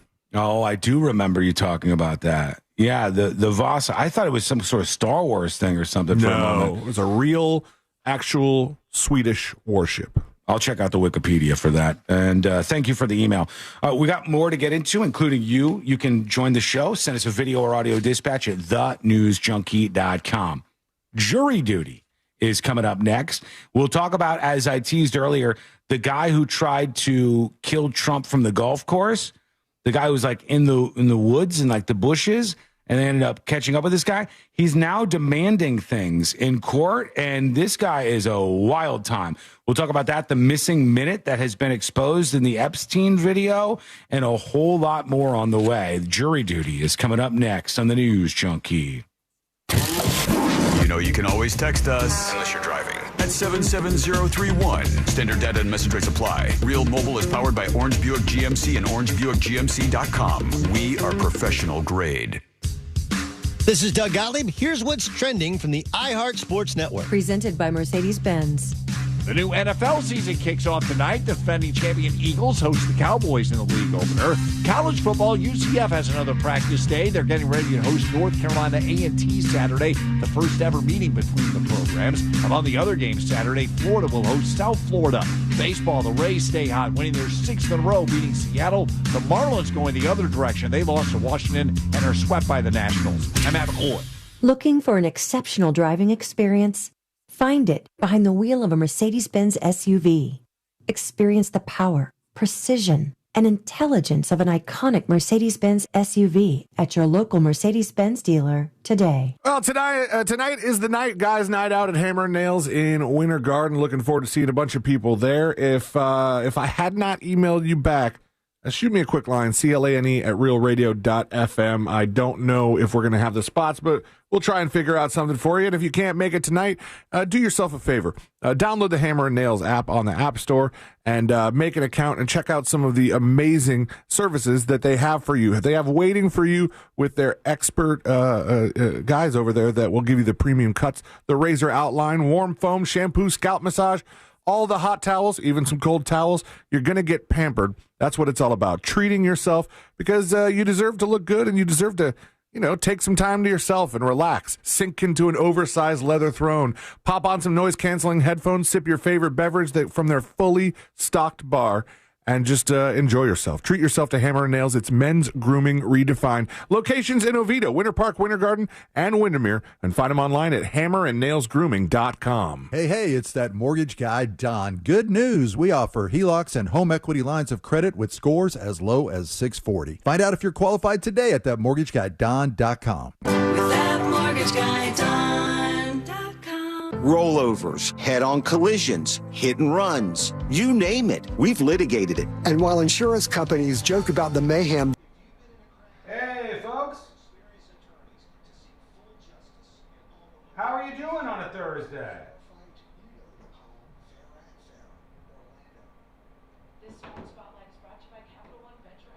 Hang tight.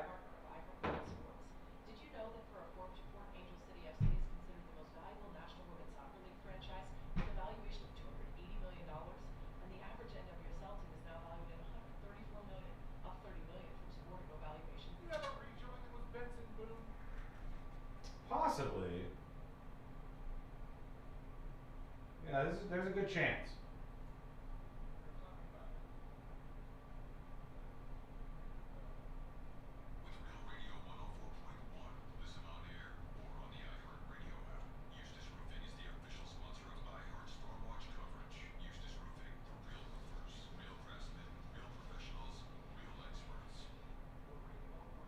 Hang on, folks. I'm grabbing something for today. I'll be over there in just a second.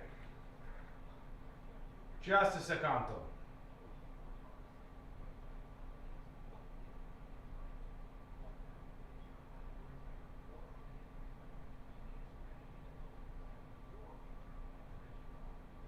Okay.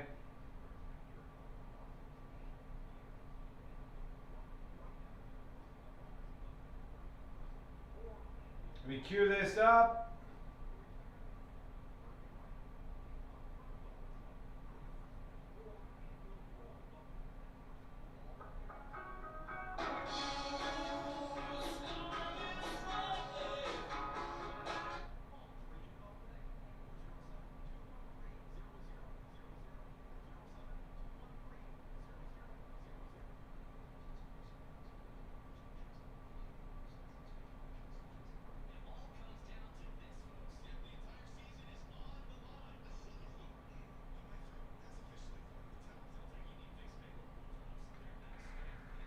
Suk Savannah Folksa says, I just heard they changed the radio format here in Rochester No more replays of the News Junkie. Thank God for YouTube and iHeartRadio. I don't know. I heard today that the morning show there, I guess somebody had texted about it. Brother Weeze, or the morning show, was retiring, but I didn't hear anything else.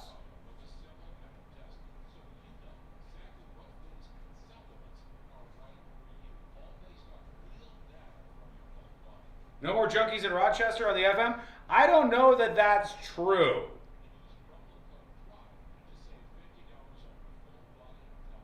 Let's see what we can learn.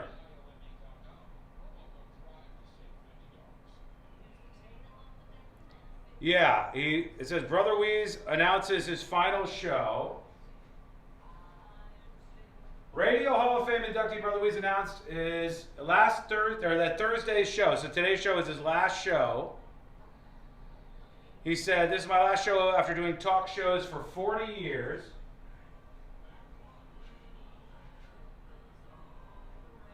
"90 seconds. He says management did research and found Rochester wants a rock music station. They gave me a couple good opportunities, but I can't do this. That's it. It's a lot of news in Rochester. So there could be some action going on there, which is not great. But Rochester folks, come on in. That's what we do here. That's why YouTube exists. That's why iHeart and the podcast exists. So if they take us away from you, you can come over here. All right, here we go. I'll look more into that.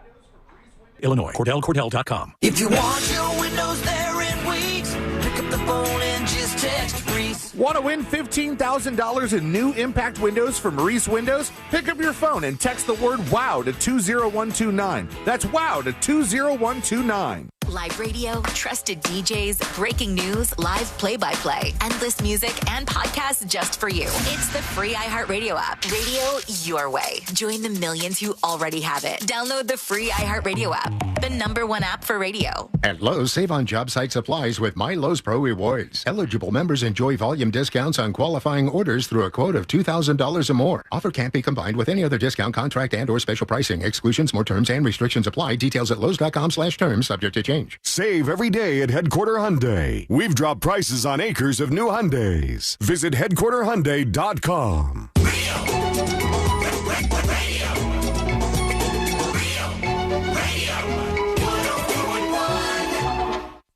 Forever at the crossroads between viral news and total chaos.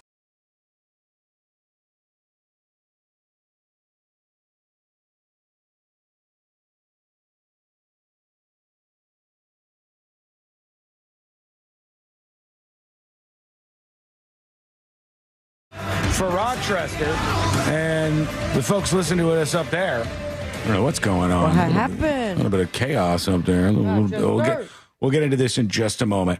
Join us on the show with your emails, tips, TIPS at thenewsjunkie.com. We've been on with our friends in Rochester on Radio 95.1, I believe, for a while now. And the morning show has been this guy who is been on the station and been in the area forever and a day. Like he's a local legend, and Brother Weeze is his name. And I guess he did his show this morning, and he was like, after 40 years, this is it. This is my last show. And just a warning to you on 95.1, the folks in Rochester.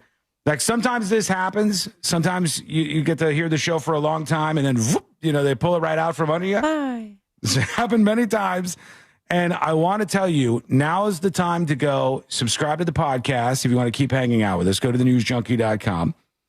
Go check out the podcast, or just watch the show each day or listen through YouTube. Okay? This is where you can stay with us forever. You don't have any problems like this. Just in case there's some stuff happening. Because it says Radio Hall of Fame inductee Brother Weeze announced Thursday morning that Thursday's show is his last on 95.1. All right? And it seems like he kind of just launched this out there and people didn't know what was going on. On Thursday's show, the guy who does mornings in the station that we're on in Rochester, says, thank you to all the loyal listeners and colleagues who have supported him for over 40 years. Brother Wheeze. Damn, man. Good for you, buddy. Good for 40 you. years and you didn't get rid of that wheeze, huh? Just keep on wheezing. No, yeah. Facebook post teased the announcement will come around noon, but Wheeze broke the news at 11 o'clock. That's one way to go out. Just break all the rules. Yeah. He says, so what's happening is this is my last show. This is my last show after doing talk shows for 40 years. He said management did research and found Rochester wants a rock music station. Well, you can't get that anywhere, can you? It's everywhere, right? They gave me a couple good opportunities, Wheeze said, but I can't. I have to be completely honest. They don't really, I can't go out that way. I can't be in the National Broadcast Hall of Fame, the only guy ever from Rochester even nominated. I'm in many halls of fame, he said. I can't have people that know me all over American broadcasting and see the headline in the trades tomorrow. Brother Wheeze, weekend morning for weekend music show. I can't go out that way. NBC News 10 has reached out to iHeartMedia for comments on this, and they haven't said anything. So it could be that the station is going to flip to some sort of rock format. I don't know. They don't tell us about this stuff. Yeah, I'm not in the loop. I don't know what's going on there. I know that when it comes to rock music, I don't even think they even told us when the station in Texas flipped. Dallas. No, the freak back to the Eagle. Yeah, they don't usually do that. Okay, hold on. Let's see. Here's a report from Rochester First about this. Let's just see what they say here. Let's get our info from these folks. Legend Alan Levin, better known to all as Brother Wheeze, has been nominated for the National Radio Hall of Fame. He is up for the long-standing local regional category. A panel of 600 radio industry professionals. This must be when he got nominated for that, I guess, and that's what the video was that tied to this. Beloved radio host in Rochester, Brother Wheeze, said, what's happening is this is my last show. Yeah. They just show some, or is he retired? I don't know. He's been doing it for 40 years, so maybe this is the end of the road for him, but we'll have to see. We'll let you know, Rochester, but like I said, make sure this is why you subscribe to the YouTube channel. It's totally free for you to do. You never know when they're going to pull the rug out. You never know when new stations are going to pop up. There's been some talk of that behind the scenes. It's just the way it goes. Ooh, it's their Facebook page says Rock 95.1. Oh, no. Rochester's real rock. All right, guys, get out your instruments. They can't get rid of us. We're sticking around. We're just going to do this like a family band. And each day on the show. Corn. Don't diddle yourself. We will play our instruments and we'll do cover songs throughout the show. So that's the news over there in Rochester. I gave up that job for this job. Sing, bitch. Guess what? You're going back. You're going back. That's the news we know, Rochester. We don't know too much more than that. Mm-hmm. Oh, man. What happened? They posted on Facebook.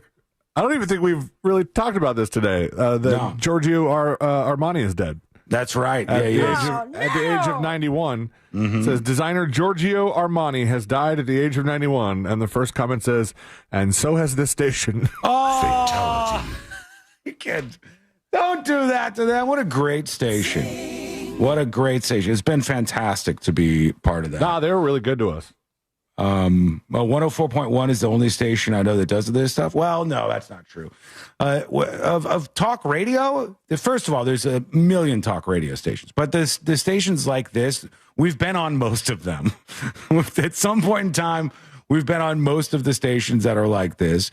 And the future of this is much more, hey, no matter where you are, you can catch the show on YouTube. You can catch the show on the podcast on iHeartRadio. That's certainly the future of this. In the meantime, we're going to keep popping up wherever we possibly can. That's right. Coming up next, Metallica. The Bell Tolls. For as long as we can to capture as many new people as we can in any possible city. And if this is the end, Rochester, we loved you. And damn, has it been a good time. So that's what we got for you now. All right. I want to do jury duty, but I'm going to have to kick the can down the road here on that because we took up the time talking about one of our affiliates, Rochester. Which it could have. Is it April Fool's? Maybe. How far are we away from April Fool's? You're right. pretty September far. Fools. Almost 6 months away. September Fools. Nobody does September Fools. That can't possibly be right. That's how you get them. That's how you actually get people to. September Fools. There was a whole Full House episode where Joey did April Fool's jokes on a different day because they were expecting them on April 1st. And so he just screwed with everybody on like a complete May or July, something like that. Have mercy. That's one way to do it. Maybe this is that. We never know. I got jury duty along with, I'm sorry to keep the tease waiting for the guy who tried to kill Trump on the golf course, but his demands in court are coming up. The Epstein missing minutes coming up at jury duty. We'll talk about a whole bunch more and get to more of your feedback. All of that is coming up next on the News Junkie. Make Real Radio 104.1 #1 on your presets on our all-new iHeartRadio app and get cool stuff at Real Radio events. Get the app for free in your app store. From the Clausman Law Traffic Center, car crash, call Clausman Law. ClausmanLaw.com.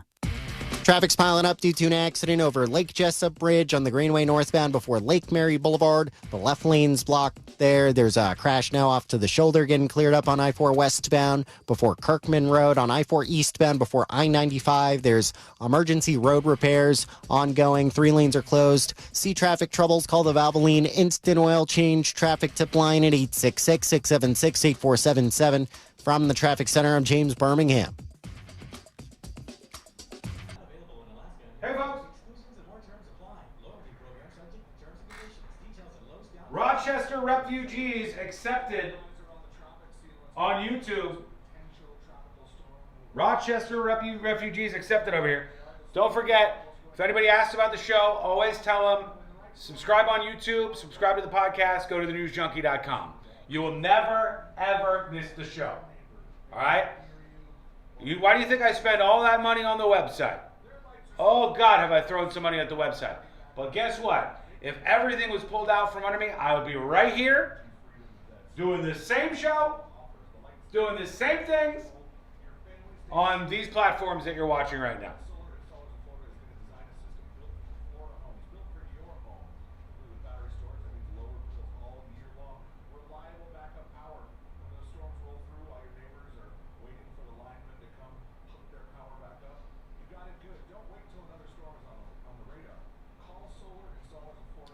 Okay.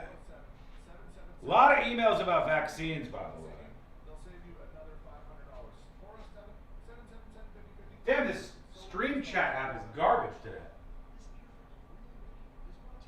He hates us? I don't hate you on Twitch. I said on these platforms. I'm not going to stop streaming on Twitch.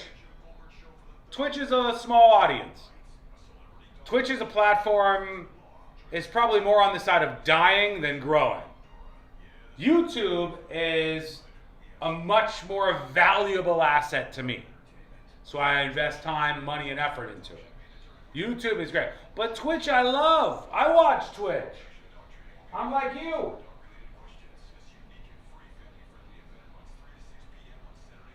Maybe if you have more chicks in the chat, Sean would like us more. I am telling you, one thing that I'm always amazed at on this show, as opposed to almost every other talk radio show ever in the history of ever, is we have a large number of female listeners. I always have for some reason. I don't know why. Even going back to like Chicago days, West Palm Beach days, women don't tend to listen to talk radio. And maybe that's because none of it really targets them all that well.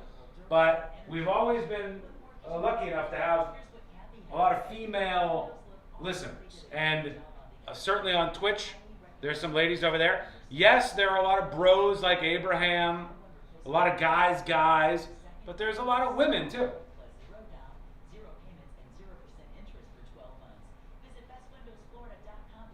Four minutes. I got boobs, Sean. Man boobs, but boobs nonetheless. Give me a look at those. Big old sausage fest here on Twitch? Maybe. Tanya says the coolest females right here. True. True. Love it. It's your baby face, Sean? I don't know. Can't possibly think it's that. But I'll tell you, we're happy to have everybody. I'm happy to have everybody who gives us the time each day to bring everything that I compile before the show and try to have fun with you, try to create some interesting conversations, try to fix the world one thing at a time. And what we'll do is we'll build up more stations. The stations will fall off after time. We'll build up more stations until talk radio is pretty much decimated. And then hopefully the needle will move back over to the new platforms like this. Today is a big day for everybody in Rochester who likes the show to go, well, they were delaying it for me anyways. Let's make sure that I can listen live every single day from 11 a.m. to 3 p.m. EST. I'll subscribe. It's free. I can watch in full HD as Sean spins around in circles in his studio and just screams at Skull Mike. What a time to be alive.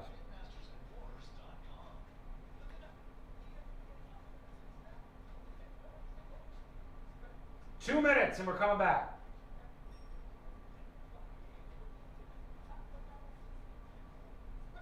Live is always fun. I think it's better. I think it's better. I mean, I wish that we were on all affiliates live because that vibe of things happening right now is a powerful one. It is.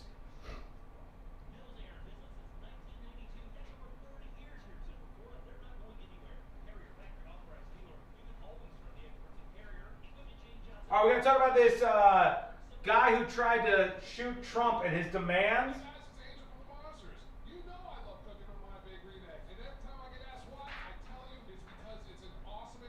A story out today from Vox that was pretty crazy was making the argument that your kids should have their first cell phone at 3 years old.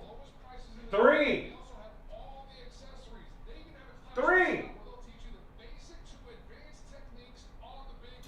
It's insane.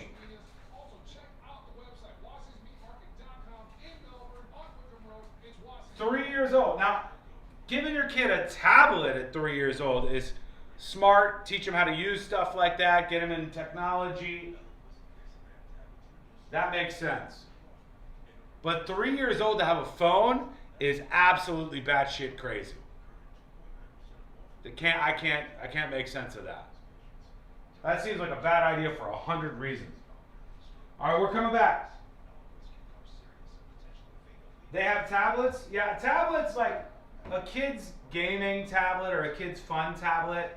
They just hit at the screen like a cat. Fine. It's teaching them some things like with dexterity and how to operate devices that they'll use for the rest of their lives. But a 3-year-old having a cell phone is nuts. All right, we got that plus jury duty. We got a lot to work into a short period of time. Let's do it. SRIs, SNRIs, and blood thinners increase bleeding risk. Tell your doctor about planned medical or dental procedures. Learn more at Eliquis.com or call 1-855-ELIQUIS. Think orange for your next vehicle. OrangeBuickGMC.com. We are professional grade. Broadcasting live from the JustCallMo.com studios. Injured on the go? Just call Mo. Visit JustCallMo.com or dial 1-800-CALL-MO. This is WTKS-FM HD1, Cocoa Beach, Orlando. An iHeart radio station. Make us the #1 preset on your car radio and on the free new and improved iHeart Radio app. Listen for all your music, radio, and podcasts. Free never sounded so good.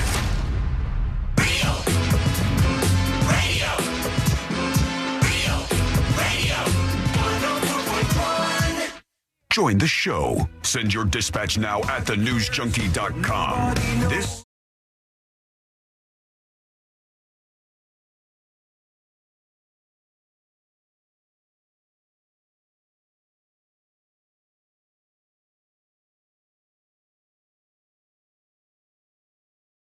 Always a blast spending even just a minute of time with you.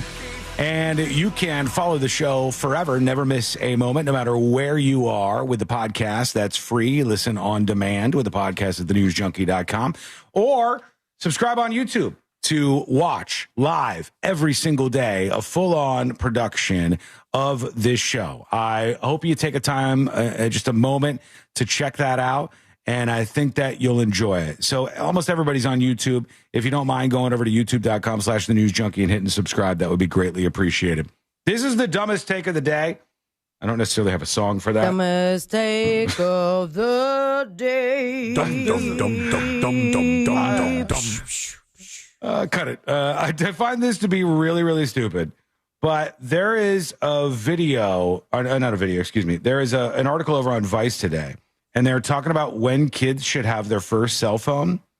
Oh my God. It's like every year everyone has to make the article video like this. This one is the dumbest I've heard, because their argument is that kids should get their first cell phone when they're 3 years old. Okay, 3?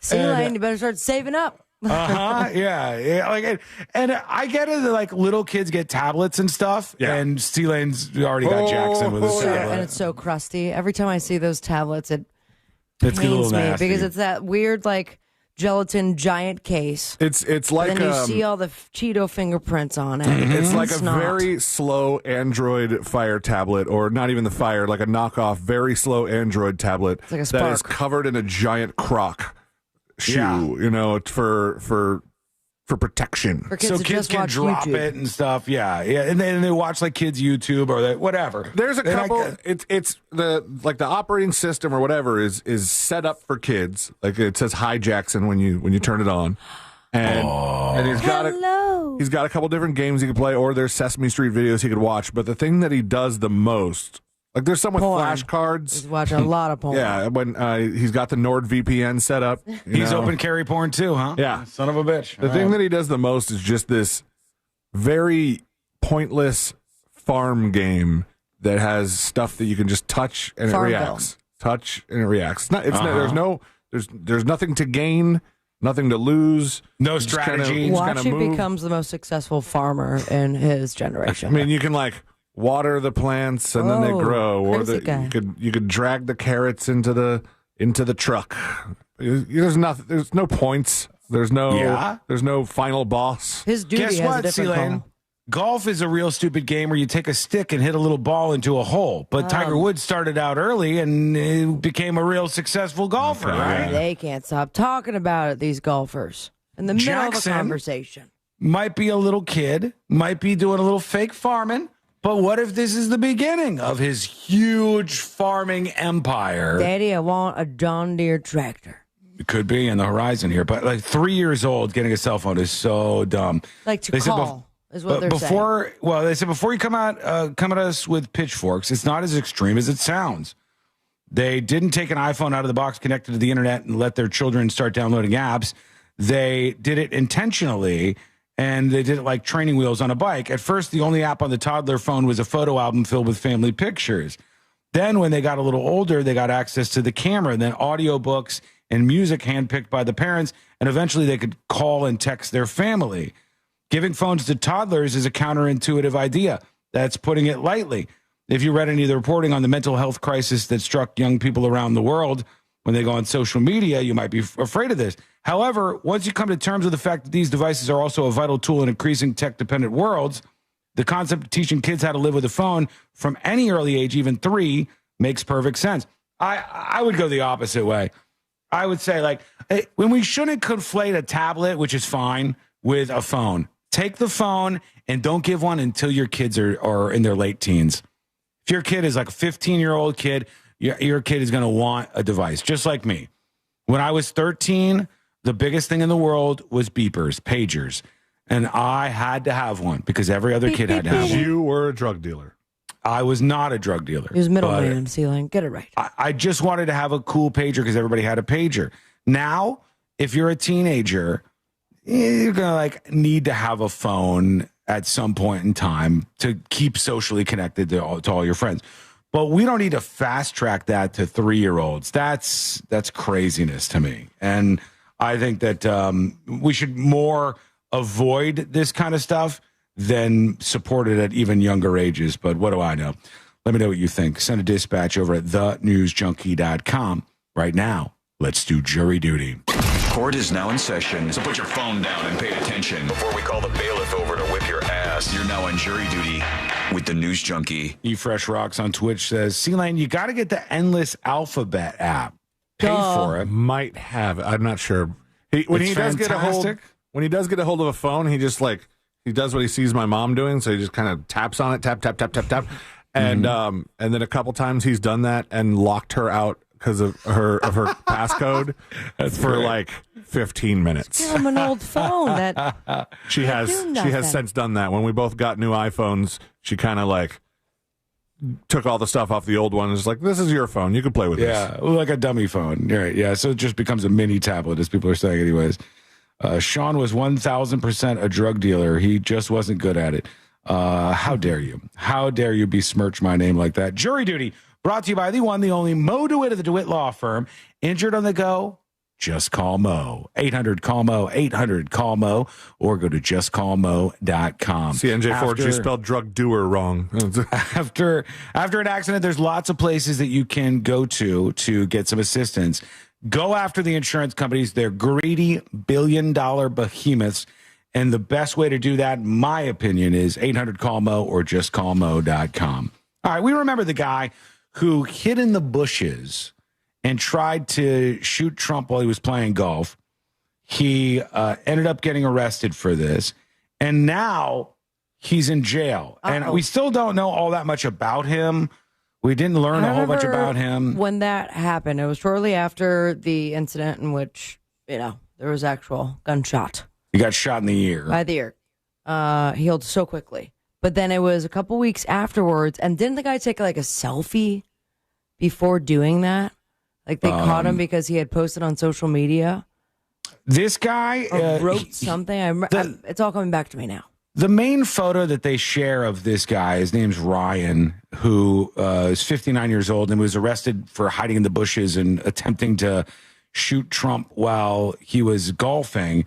He had a photo of himself with a Ukrainian flag painted on his cheek. Maybe that was it. That's one that popped up from his social media that gets a bunch of attention. But he's doing what Mo would probably consider to be a bad idea. He's representing himself. Oh, yeah. But these are so good for us. Entertainment style. Not great for the person, but, here's the story from Fox 35. It says Trump's Florida assassination attempt suspect, Ryan Ruth, challenges the president to a round of golf. And they said Ryan Ruth, the accused would-be assassin of President Trump, challenged the president to a round of golf with deadly consequences in a bizarre court filing this week. He wore a blue jumpsuit, black reading glasses, and was shackled at his wrists and ankles when he appeared at a Fort Pierce courtroom for his final pretrial hearing. Representing himself in the case, he submitted 3 filings to the court. All of them were filled with unusual sentiments and riddled with typos. Perfect. In one filling, he asked for access to female strippers and a putting green. He wanted a putting green and female strippers. And he said, Trump and I should play a round of golf. He said, a round of golf with the racist pig. He wins, he can execute me. I win, I get his job. Now, question. Does he have to keep the ankle and wrist shackles on while playing golf? That would really hurt his chances. That would limit him quite a bit. I'm not sure if he's willing to do that. He says, I think a beatdown session would be more fun and entertaining for everyone. Give me shackles and cuffs and let the old fat man give it his worst. So maybe he's saying yeah, I will take the shackles and cuffs, but I'll still do it. This is the guy who is charged with attempting to assassinate Trump, assaulting a federal officer, and multiple firearms violations for the September 2024 incident. What snapped? Has he always been this crazy? I don't know. This guy and the other guy, we learn nothing about these guys. Both of the people, background, the family, what was the moment? This might be useful for future crazy people that are attempting mass murders or the murder of the current president. It's all very weird. They did not. The red flags. What happened? I mean, the meme was absolutely correct. We found out more about the couple at the Coldplay concert. Yep. Than we did. Ryan Ruth or the guy on the rooftop at the thing that I don't even remember his name. Yeah. Yeah. I mean, Roof guy as well. the names are less important, but Brian the idea Roof. that we know so little about these people, it does say something. It is kind of crazy. And obviously he's nuts. That's the first and foremost thing in all these cases. Are they not medicating him though? Because I don't know. Right stuff now, like this, usually they'll throw you in the psych ward for a couple days and mellow you out to make sure that you are. Yeah, but if he's got his case coming up, he's not pleading insanity and he's representing himself. I don't think they would do that because they would be worried that he'd have an appeal saying like, I wasn't able to represent myself. They forcibly medicated me. The judge says this is all clearly absurd. He wants to question several Harvard professors. Don't be so quick to judge. Kind of your gig. Withdrawn. All right, let's see what else we have real quick in jury duty. A missing minute in the Jeffrey Epstein jail video has magically appeared again. The gap in the footage captivated online conspiracy theorists and amateur sleuths. There was a minute that was off on the counter. What we learned from the Bureau of Prisons is that every night they redo the video. A more complete version of the video made public by Congress includes that missing minute of footage. And I guess needed someone to edit that together, huh? nothing happens in this missing minute. Are you kidding? No, clearly during the missing minute, Epstein comes out and does a quick little dance while the security guards come out with their IDs showing. Hello, my baby. As they tie the noose and force his head into it, and then they drag him back into his cell. You missing know minute very over. well that they were napping, both of them at the same How time. great would it be if they did that whole "Hello, my lady"? You know, hello, my. He got a cane, like what was it? The frog? Yeah, Michigan J. Frog. Michigan J. Send Frog. me a kiss by wire, baby. My heart's on fire. Nobody would believe it if that came out in the minute, and then at the end of it, Epstein goes, "See you later, everybody." I did kill myself. That's all, folks. We are dark people. I hope you know that. Nobody would believe it. No. They'd go, "That well, that's clearly AI." I also don't believe that they record over everything every night. That's I can what they look said. at videos of birds that came to feed at the bird cam Mm-hmm. from 3 months ago. Yeah. Why are they not keeping any sort of archive whatsoever? It probably, That's this might blow baloney. your mind. This could blow your mind. My mind is ready. Okay, but this is absolutely true. Okay. The technology and the device that is responsible for your bird cam, which you use for funsies and Security, just to, thank you. and to see little birdies landing in your yard, is probably better than most cameras at prisons across the country, and that which are way, way, way older, and most cameras at like a lot of 7-Elevens and those type places where they have dated technology. Didn't even they say a lot of the things at that MDC were pretty old, They're old, outdated? There's my mind exploding. And it's all Right. budgeting Well, crap. They're like, we're not going to waste a bunch of money on getting it. This one works. I will send one. I have an old camera that they could have, no problem. All Put it bird with- cams. All bird cam, just a little bit of seed on it, no problem. Yeah. They Hello, may go baby. for it. And finally, in jury duty today, this is a real story, but this is kind of unbelievable. A surgeon is in the news today. Hilarious name for this surgeon, Dr. Hopper, which is made even more hilarious because this they've now seen the headline. This surgeon, Dr. Hopper, with a sexual obsession with amputation porn, open carry porn, I'm sure, had his own legs cut off for a $600,000 insurance payday. Dr. Hopper had their own legs cut off. It won't be hopping no more. For the insurance payday, according to the prosecutor. This is a real story. A surgeon with a sexual obsession for cutting off parts of his body had his own legs amputated as part of an insurance scam. Okay, Dr. his body, Neil his Hopper, choice. he's 49 years old, submerged his own legs for 8 hours in a combination of ice and dry ice so they would have to be removed. My Damn. gosh, that sounds awful. 8 hours? So that's like, it's so particular for that obsession and that Yeah. fetish. You can only do it once, really. Yeah, but that's what they want. They want to be What happens amputees. after There's people that? who feel this way. Dr. Neil Hopper submerged his own legs for 8 hours in ice and dry ice. He admitted to 2 counts of insurance fraud and 3 of possessing extreme pornography. And here he is now. He's got his legs amputated. Hey, he got charged for extreme pornography. Look at that smile.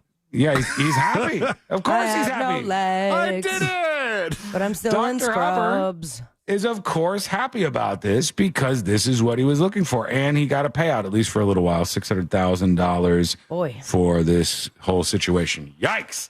There you go. Now you know. We'll see what you think about all of this. Send us a dispatch over at thenewsjunkie.com right now.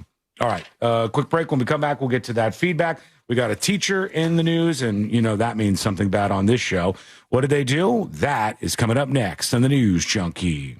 Real Radio is on Facebook at Real Radio 1041. Sponsored by the law offices of Anajar and Levine Accident Attorneys. Call the law offices of Anajar and Levine at 1-800-747-FREE. That's 1-800-747-3733. From the Odoo.com Traffic Center. Odoo.com, the only business software you will need. Keep an eye out for a crash getting cleared up on I-95 southbound near International Speedway Boulevard. Only one lane's getting by on the Greenway northbound before Lake Mary Boulevard. You're going to run into some slowdowns over Lake Jessup Bridge there. There's emergency construction blocking multiple lanes on I-4 eastbound before I-95. Look out for crews on the roadways there. See traffic troubles? Call the Valvoline Instant Oil Change traffic tip line at 866-676-8477. From the Traffic Center, I'm James Birmingham. This report is sponsored by Truist. When you work with someone who knows a lot and cares even more, you're unstoppable. So start feeling like it today. Visit Truist.com/care. Truist, leaders in banking, unwavering in care. Truist Bank, member FDIC. Guys, you deserve to look your best, and Hammer and Nails Grooming for Guys, they want to help you out with that. They offer premium grooming services in a space built for men. You've heard me talk about it from the moment you walk in. It's clear it's not your ordinary barbershop. It's the nation's first barber spa where men can get grooming that's anything but basic. They got the full bar there stocked up, ready for you. Big screen TVs, noise-canceling headphones. You can choose what's on. And while their artists deliver a premium cut or a premium beard trim, any of the things that you could choose from that you could see on the Hammer and Nails app. Go to the App Store, download the app, make an account today, and book your first experience at a Hammer and Nails, because it is amazing. When it comes to men's grooming, they do not cut corners. They redefine the whole experience. So treat yourself to Men's Grooming Redefined. Locations in Oviedo, Winter Park, Windermere, and Winter Garden. Find them online at hammerandnailsgrooming.com. Car crash? Call Klausman. KlausmanLaw.com. That's KLAUSMAN. Chelsea here, ready to upgrade your windows or patio doors? Right now during the Renewal by Anderson's Big BOGO event, buy one, get one 40% off, plus zero money down, 0 payments, and 0% interest for 18 months. At Renewal by Anderson, our Acclaim Impact Replacement windows are built for Florida homes and designed to help you save money on your energy bills by maintaining indoor temperatures year-round. Offer expires September 30th. Restrictions apply. Visit bestwindowsflorida.com to schedule your free design consultation. License number CGC 1527613. Victim of a slip and fall? It takes one phone call to take back control of your life. Anajar and Levine will fight to get you the compensation you deserve. Call me, Mark Anajar, for a free consultation. 1-800-747-FREE. That's 1-800-747-3733. In Office Orlando. Top reasons your career wants you to move to Ohio. So many amazing growth opportunities. High-paying jobs in technology, advanced manufacturing, engineering, life sciences, and more. You'll soar to new heights, just like the right... Hey everybody!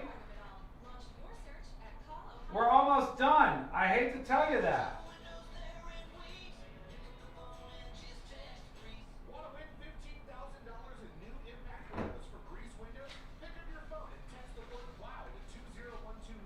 That's WOW to 20129.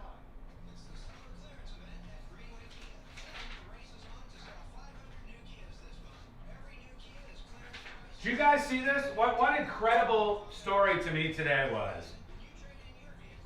Didn't know they had world records on this. But apparently, a world record was just broken. This record was just broken by a Ukrainian soldier. All right? This Ukrainian soldier just broke the record for the longest distance sniper kill of all time. This Ukrainian sniper was perched up 13,000 feet away from his target. 13,000 feet away. Not a drone attack, not a remote control attack. With the gun, like this, aimed 13,000 feet. The bullet traversed through the air, wind and everything moving it around, it naturally rising or falling based on its path, and it found its target in a Russian's head 13,000 feet later. That's crazy.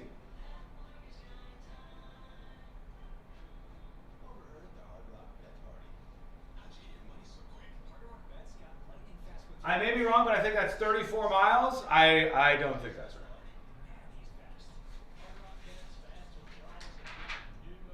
right. $13,000 feet with a 14.5 millimeter Alligator rifle. Killed 2 Russian soldiers. Previous record was 12,400 feet. Just crazy. 2.46 miles. That sounds right. 2.5 miles. Think about that. Next time you're driving on the road and you're watching the odometer go and you're like, okay, quarter mile, half mile, a mile. When you get to 2.5 miles, that's how far the shot was. I mean, 2.5 miles from me, that is a long way.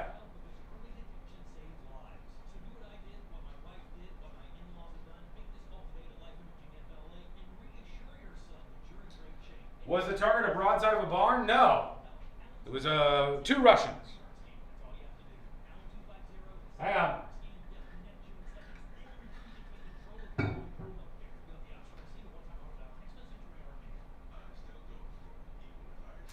One minute. We're coming back.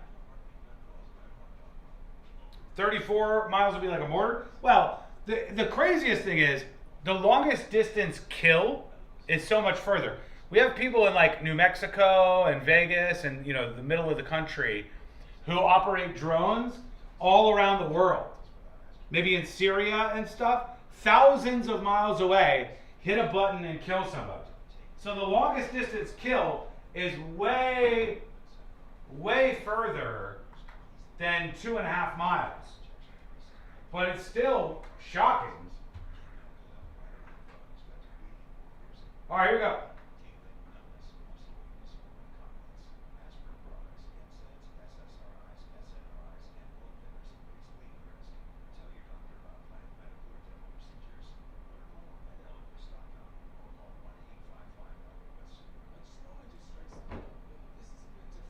Tell your doctor about planned medical or dental procedures.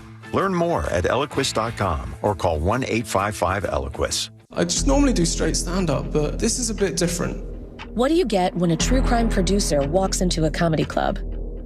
Answer, a new podcast called Wisecrack, where a comedian finds himself at the center of a chilling true crime story. Does anyone know what show they've come to see? It's a story. It's about the scariest night of my life. This is Wisecrack, available now. Open your free iHeartRadio app, search Wisecrack, and listen now.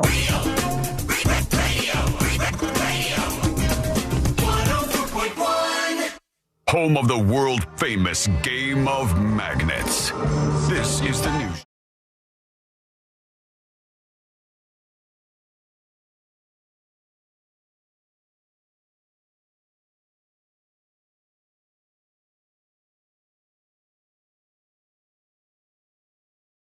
Hit on a bunch of viral stories rather quickly, including a teacher who made a confession. What did she confess to?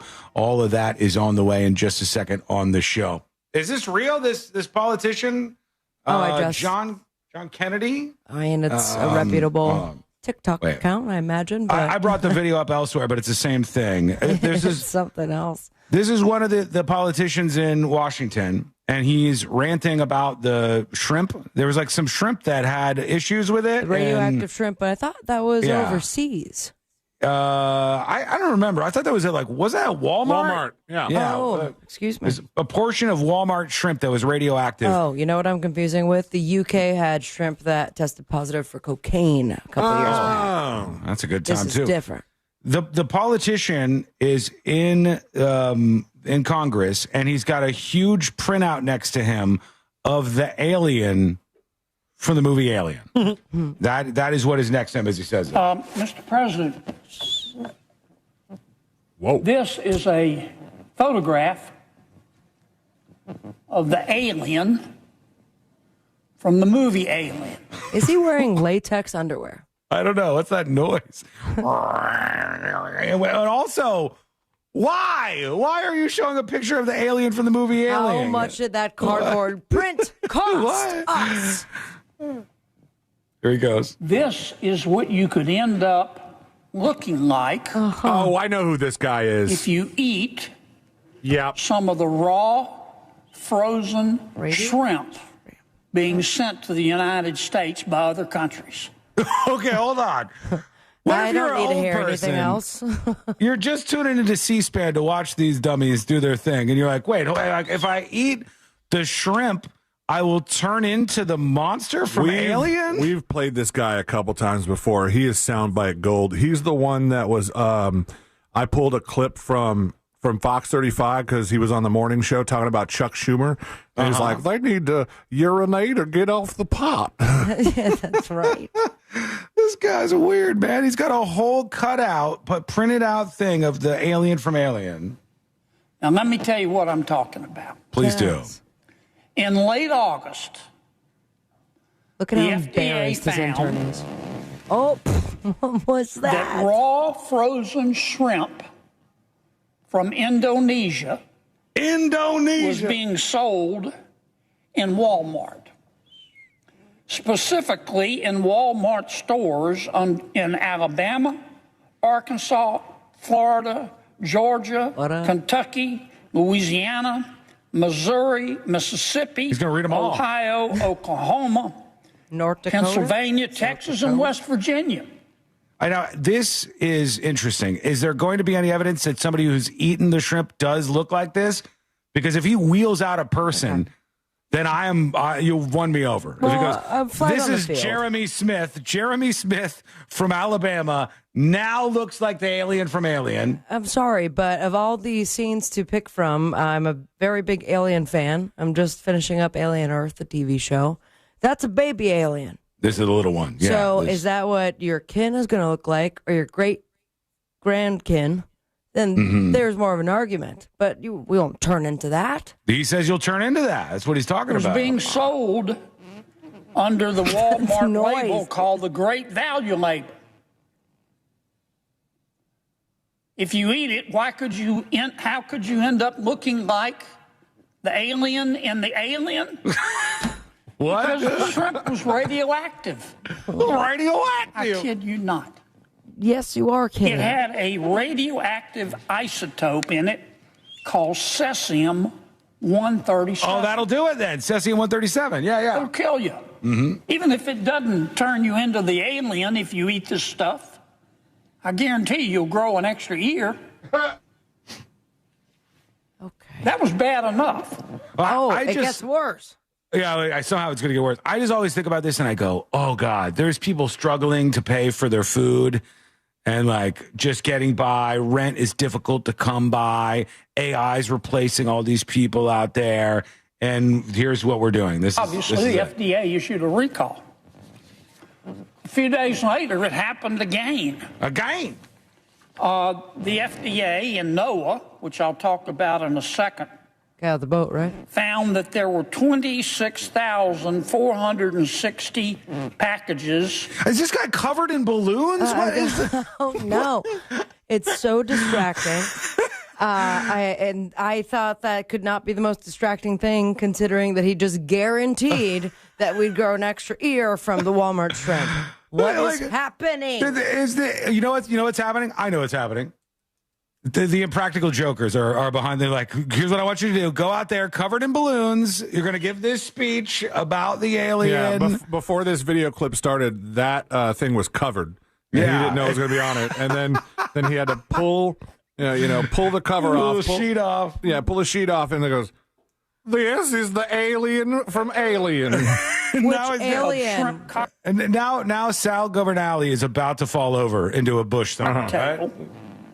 And 18,000 bags of frozen cooked shrimp being sold once again at Walmart. Listen to that. Shrimp being sold once again at Walmart and at Kroger's throughout the United States. Also, the guy next containing to him. It's like, what is he's happening? Like, I could have just gone into car sales, and here I am. He's like, are you sure I need to sit right next to it? Yes, I want you to sit right next to the thing with the printout of the alien from Alien. I want you to sit right there because I, in front of Congress, am going to tell them how the shrimp with the radioactive stuff on it from Walmart is going to turn you into the alien from Alien. I need you to be right there. Okay? There he is. Same radioactive isotope. How could this happen in America? Really, truly. This is unconscionable. It is. It's unconscionable, friends. There you go. All right. I'm excited for the future. Yeah. I also didn't want know some this shrimp is now. I didn't know this is what was happening out there, but now we know. Now we've learned something. As I told you, it's a grab bag segment, so we're moving around a little bit here and there. And a Ukrainian sniper just broke a world record. Didn't know they kept world records for stuff like this. I was talking to the folks on Skull Mike during the break about this. How insane is this? The guy shot and killed 2 Russians with his, I don't know what this means. I'm just going to say it. Okay. 14.5 millimeter alligator rifle. Whoa. All right. 14.5 millimeter alligator rifle. He shot and killed this Ukrainian, 2 Russians from 13,000 feet away. Whoa. Which is pretty incredible. That is a long ways away. That's 2.5 miles, essentially. 2.5 mile shot. What kind of scope is that? With a real gun. And it said this was a huge gun. Is it? I got to see this thing. Look at the Snipex alligator. Oh, my God. It's huge. Snipex alligator. Can anybody just buy these things? Of course they can, right? All right. So at the gun show coming up next month. This is it? This is the thing you're talking about? Yeah. Snipex alligator. Now go to the other images with a human standing next to it. If not, I'll send it to you. But it's taller than man. Oh, it's like really? 7 feet tall. Okay. I just sent it to you. Oh, this is somebody holding one. Yeah. Oh, my God. It's probably 10 feet long or something. Hang on. See, don't show this. How do you even like, I don't know. I'm missing the word, but stay completely still enough in order to shoot that and hit the target. You're the laying target down on the ground. No, I know that, but you can't even breathe. The gun is without a doubt 10 to 12 feet tall and absolutely massive. The alligator. And you hope your target isn't moving? You better hope it ain't going anywhere. And you from also have 2.5 miles away, he shot these people. You have to account for wind. I mean, there's so many things you have to take into to factor in. Right. When you're trying to hit a target with something like this. And Guinness World Records, they show up to the site after he shot and killed the 2 Russians and present the award? Or? Nobody can move. They have to all stay still so they can measure everything and make sure it's completely a fish. But yeah, this is what happened. A Ukrainian sniper 13,000 feet away shot and killed 2 Russians. And finally, the teacher, 37 years old. Her name is Julie Rizzitello. Julie, Julie, Rizzitello. Julie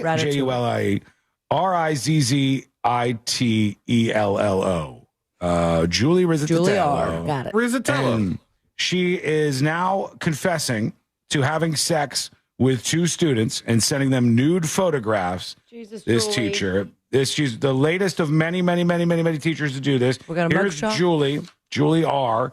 And as part of her plea agreement, she's expected to be sentenced to 10 years in prison, required to be registered as a sex offender and subject to parole supervision for life. The charges stem from sexual relationships. The first case involved an 18-year-old student. She had multiple sexual encounters in her car. He was 18. An investigation began after an anonymous tip was received by school officials, which led to the investigation. That was the girlfriend of the 18-year-old. Probably. The student informed authorities that the teacher sent him nude photographs, and they engaged in sex acts at 3 different townships in New Jersey. And now she finds herself in some trouble. You just can't do it. All right. If she had sex with an 18-year-old student, I know that there are still laws in place saying that if you are a teacher and they are a student, it is illegal. I don't think you should be on the sex offender registry for this. Yeah, but what about the second student? Were they younger? Was there a younger student? They don't mention the other student's age in the sheet that I have in front of me. It just says 2 counts of sexual assault. It says she had sex with a separate teen student multiple times between 2017 and 2018. So that is less specific about the age. Yeah, but is that one 18 too? I mean, it just seems she's like, making headlines because she's attractive.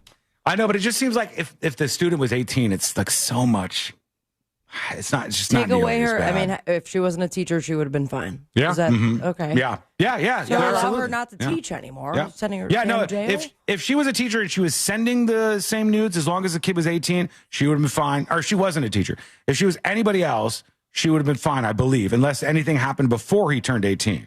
Right. But because there's- she's a teacher, 10 But years. there are laws. I mean, I don't think every state has them, but there are laws that make a relationship like that illegal.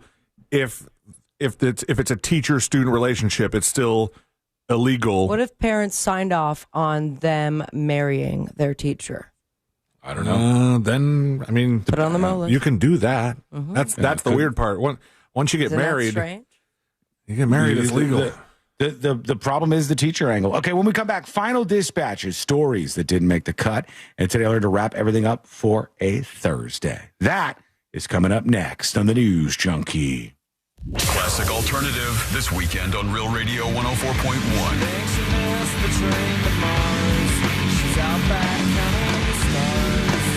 Real Music Weekend.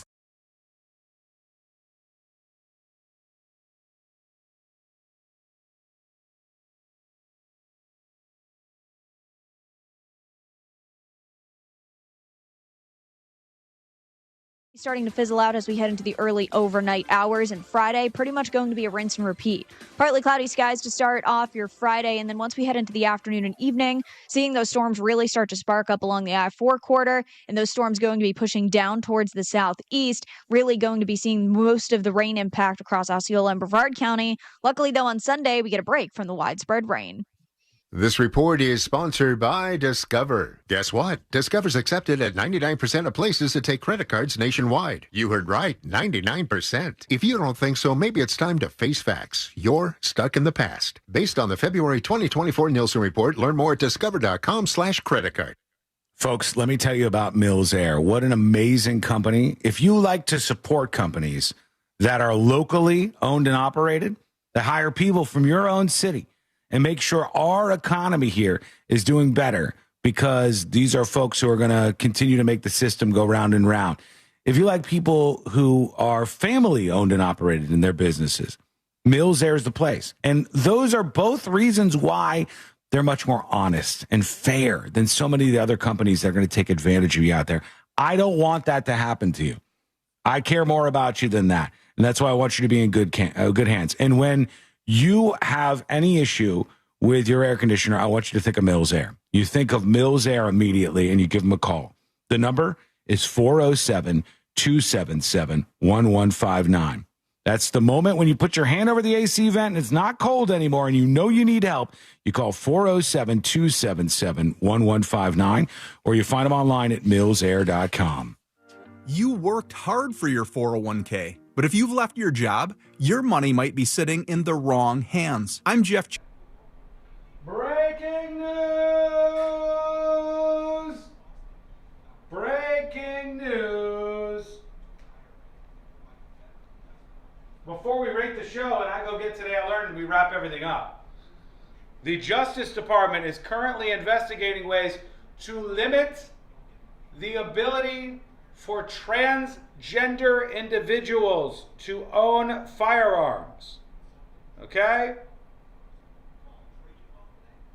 The Justice Department is examining ways to limit transgender individuals to possibly ban them from owning guns. Sources tell CNN. I don't know if this is true or not. Officials at the Justice Department are weighing proposals to limit transgender people's right to possess firearms, according to two officials. Their preliminary discussions, they come after the Minneapolis trans shooting. In addition, the idea of restricting gun rights has long been a red line for Republicans. But Justice Department leadership is seriously considering whether it can use its rulemaking authority to follow on to Trump's determination to bar military service by transgender people, to declare that people who are transgender are mentally ill and can lose their Second Amendment rights to possess firearms. I'm guessing this is really early, like very preliminary. Interesting. Okay, rate the show. Rate the show out of 10. 10 out of 10 is a real humdinger. 1 out of 10 is a real dumb hinger. I got to go get Today I Learned. Let me know what you think.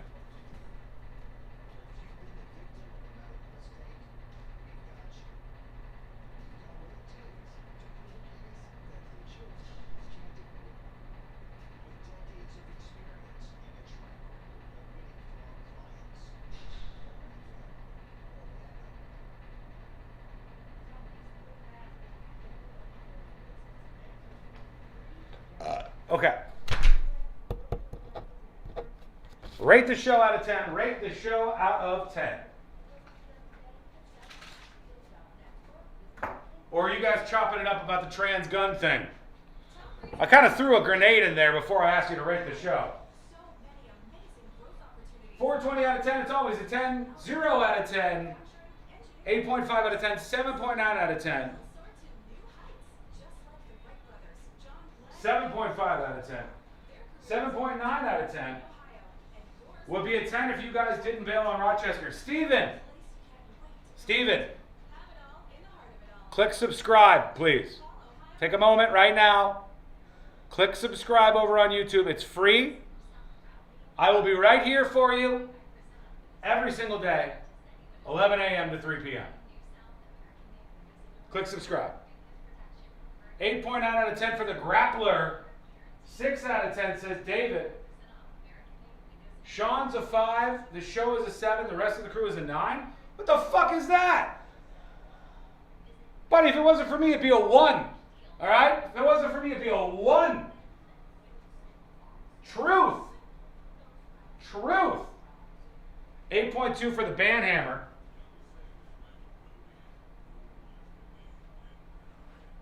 All right, we're coming back to wrap it up.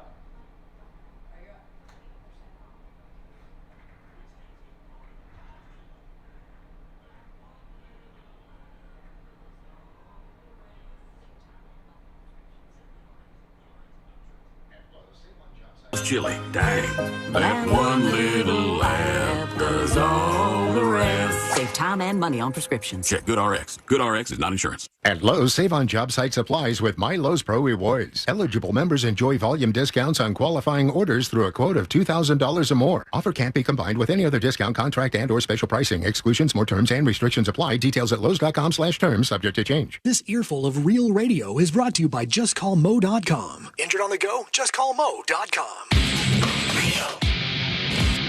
Radio. 104.1.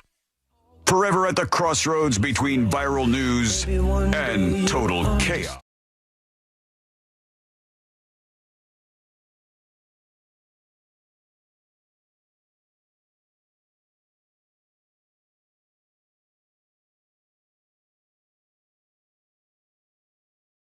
Make the cut.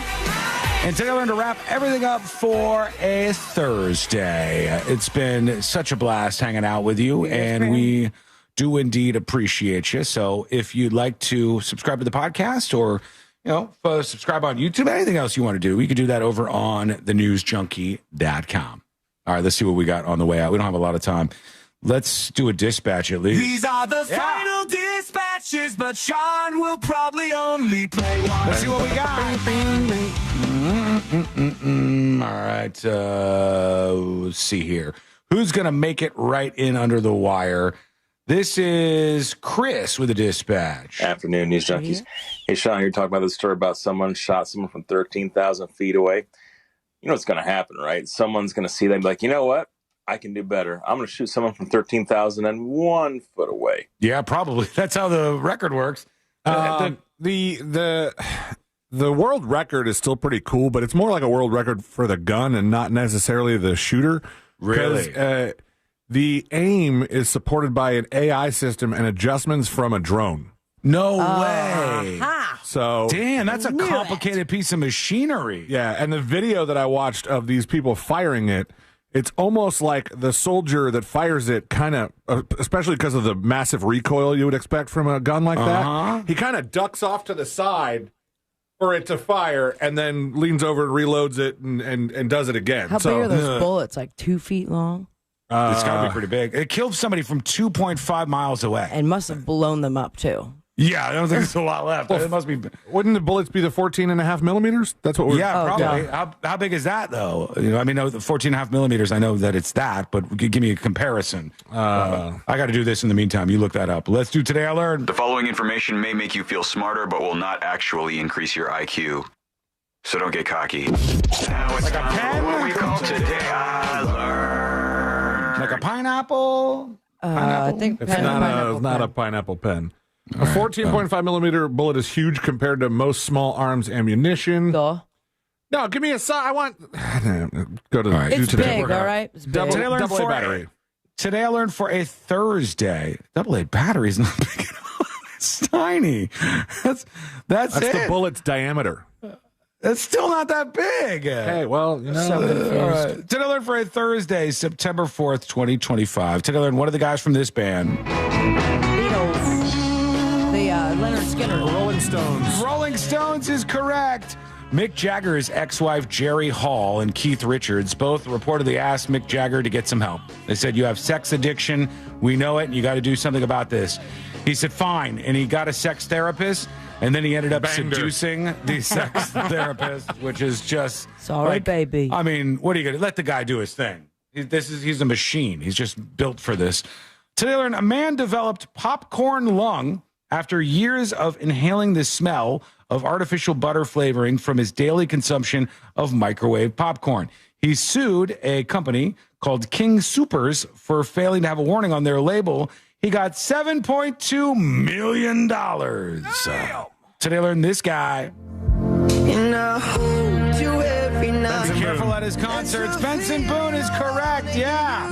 Mr. Benson Boone, where the old man who was 80 and looking at Grindr in the crowd got arrested. Benson Boone did, in fact, as C-Lane said earlier, start out on American Idol. Then he furthered his fame and turned himself into a big star by posting videos on TikTok. That's where it all starts. Thank you so much for hanging out with us. We do appreciate it. We'll be back tomorrow. Same time, same place. Missed any of the show? Get the